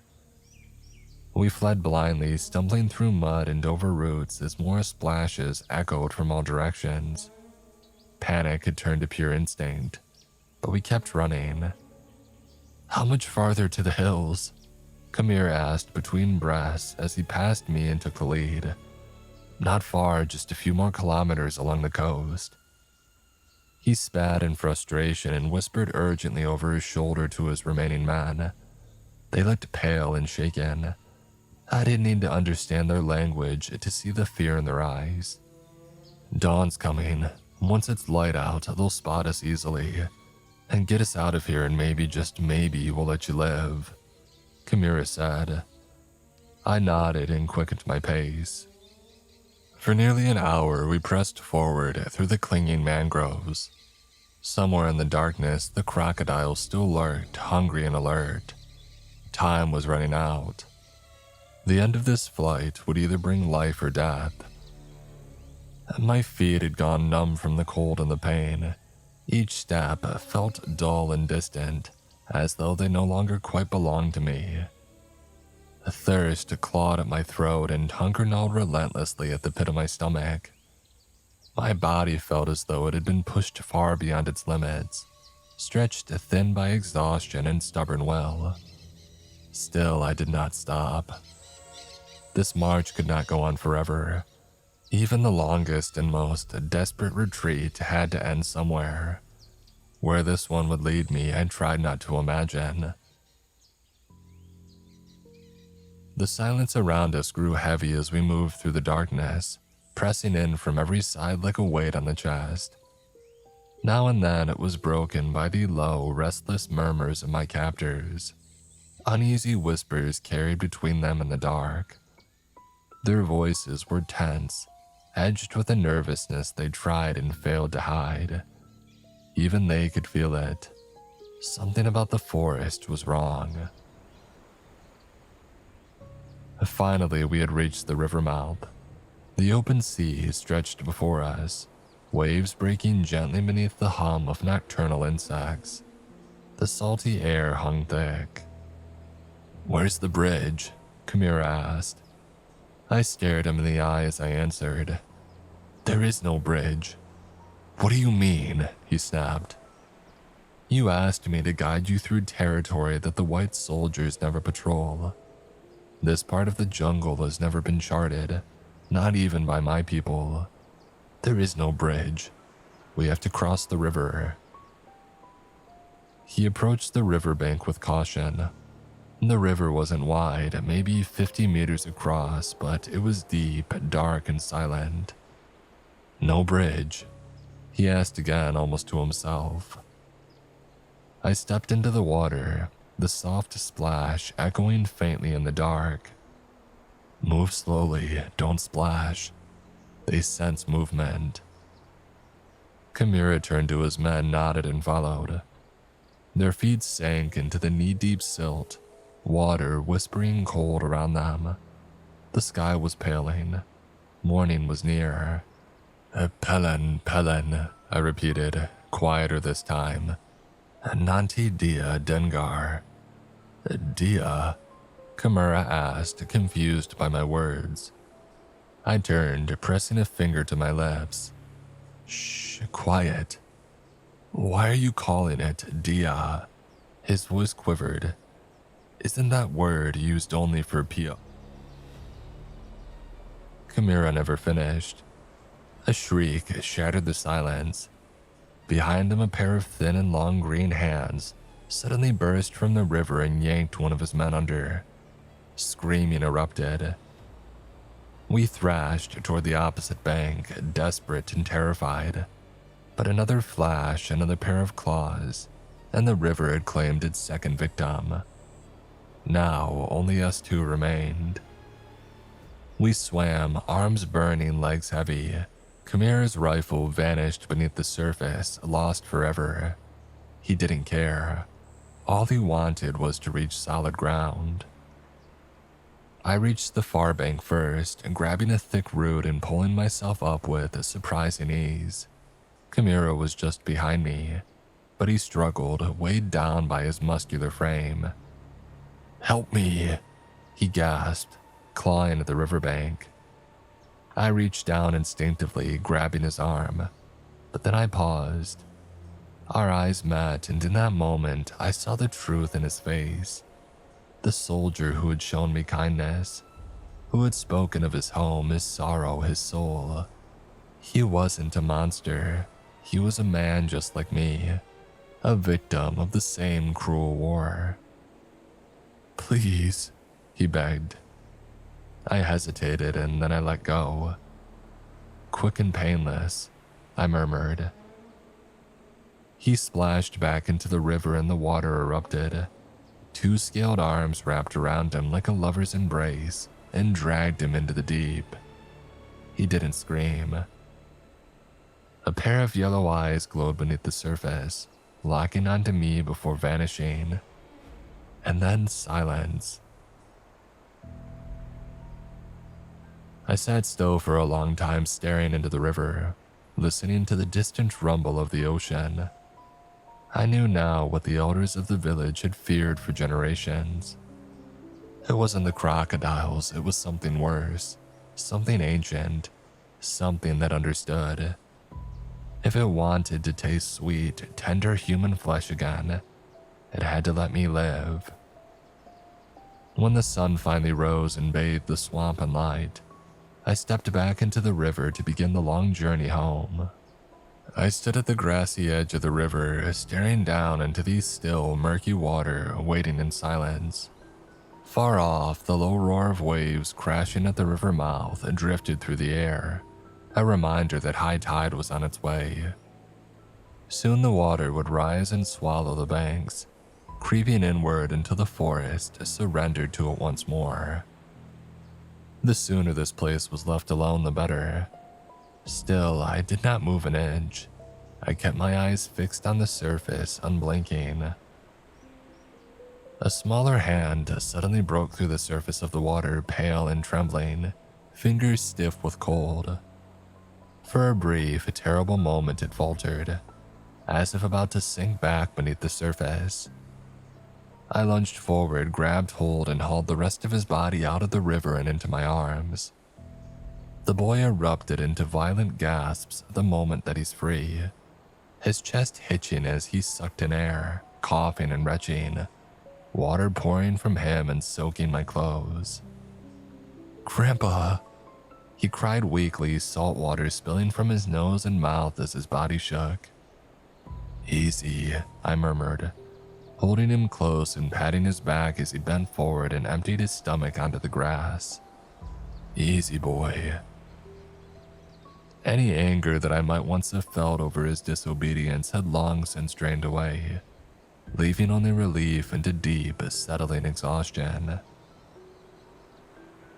After a few more minutes of gagging, crying, and shuddering breaths, his breathing finally steadied. I lifted his fragile body into my arms and began walking back toward the village. It took me hours to make my way back through the forest alone in the darkness, carrying the boy in my arms. He was soaked through and trembling, his small body pressed tightly against my chest as I struggled to find a path through the treacherous mangroves. When I finally stumbled out from the tree line, the familiar scent of salt drifting in from the ocean greeted me like a long-awaited relief. People were already gathered on the porch of the village head's house. The moment Narina saw her son curled against my chest, she let out a sound so raw that it barely resembled a scream. She ran toward us sobbing. "He's fine," I shouted over her cries. "He's fine. I told you that I'd bring him back." She collapsed to her knees in the damp earth and tore him from my arms, pulling him into a fierce and desperate embrace. Her tears carved clean tracks through the grime on his cheeks as she pressed her face into the crook of his neck, breathing him in, as though scent alone might convince her heart that he was truly alive. The village, once buzzing with tense whispers and anxious murmurs, it fell into a respectful hush. Only Narina's broken rhythmic sobbing remained. I noticed the expressions of the men who had accompanied me into the forest earlier, relief tangled with guilt in their eyes. They must have returned before sunset. Nobody wanted to stay in there after dark, and I couldn't blame them. The village head approached me, worry still etched deep into his face. "I know you must be exhausted," he began, "but have you seen?" I shook my head firmly. He stopped mid-sentence, still looking unsure before giving a quiet nod. I knelt beside Narina and rested a hand on her trembling shoulder. Her hands moved frantically over her son, checking his arms and legs for injuries while his exhausted body clung to her, unwilling to let go. "Come," I said softly. "Let's go home. The boy's been through enough." And gently I loosened his grip on his mother and lifted him back into my arms. He did not resist. And my feet still ached with every step, but the pain no longer mattered. Soon enough, they would not ache at all. Not in my new pair of shoes, 2 sizes larger than the old ones.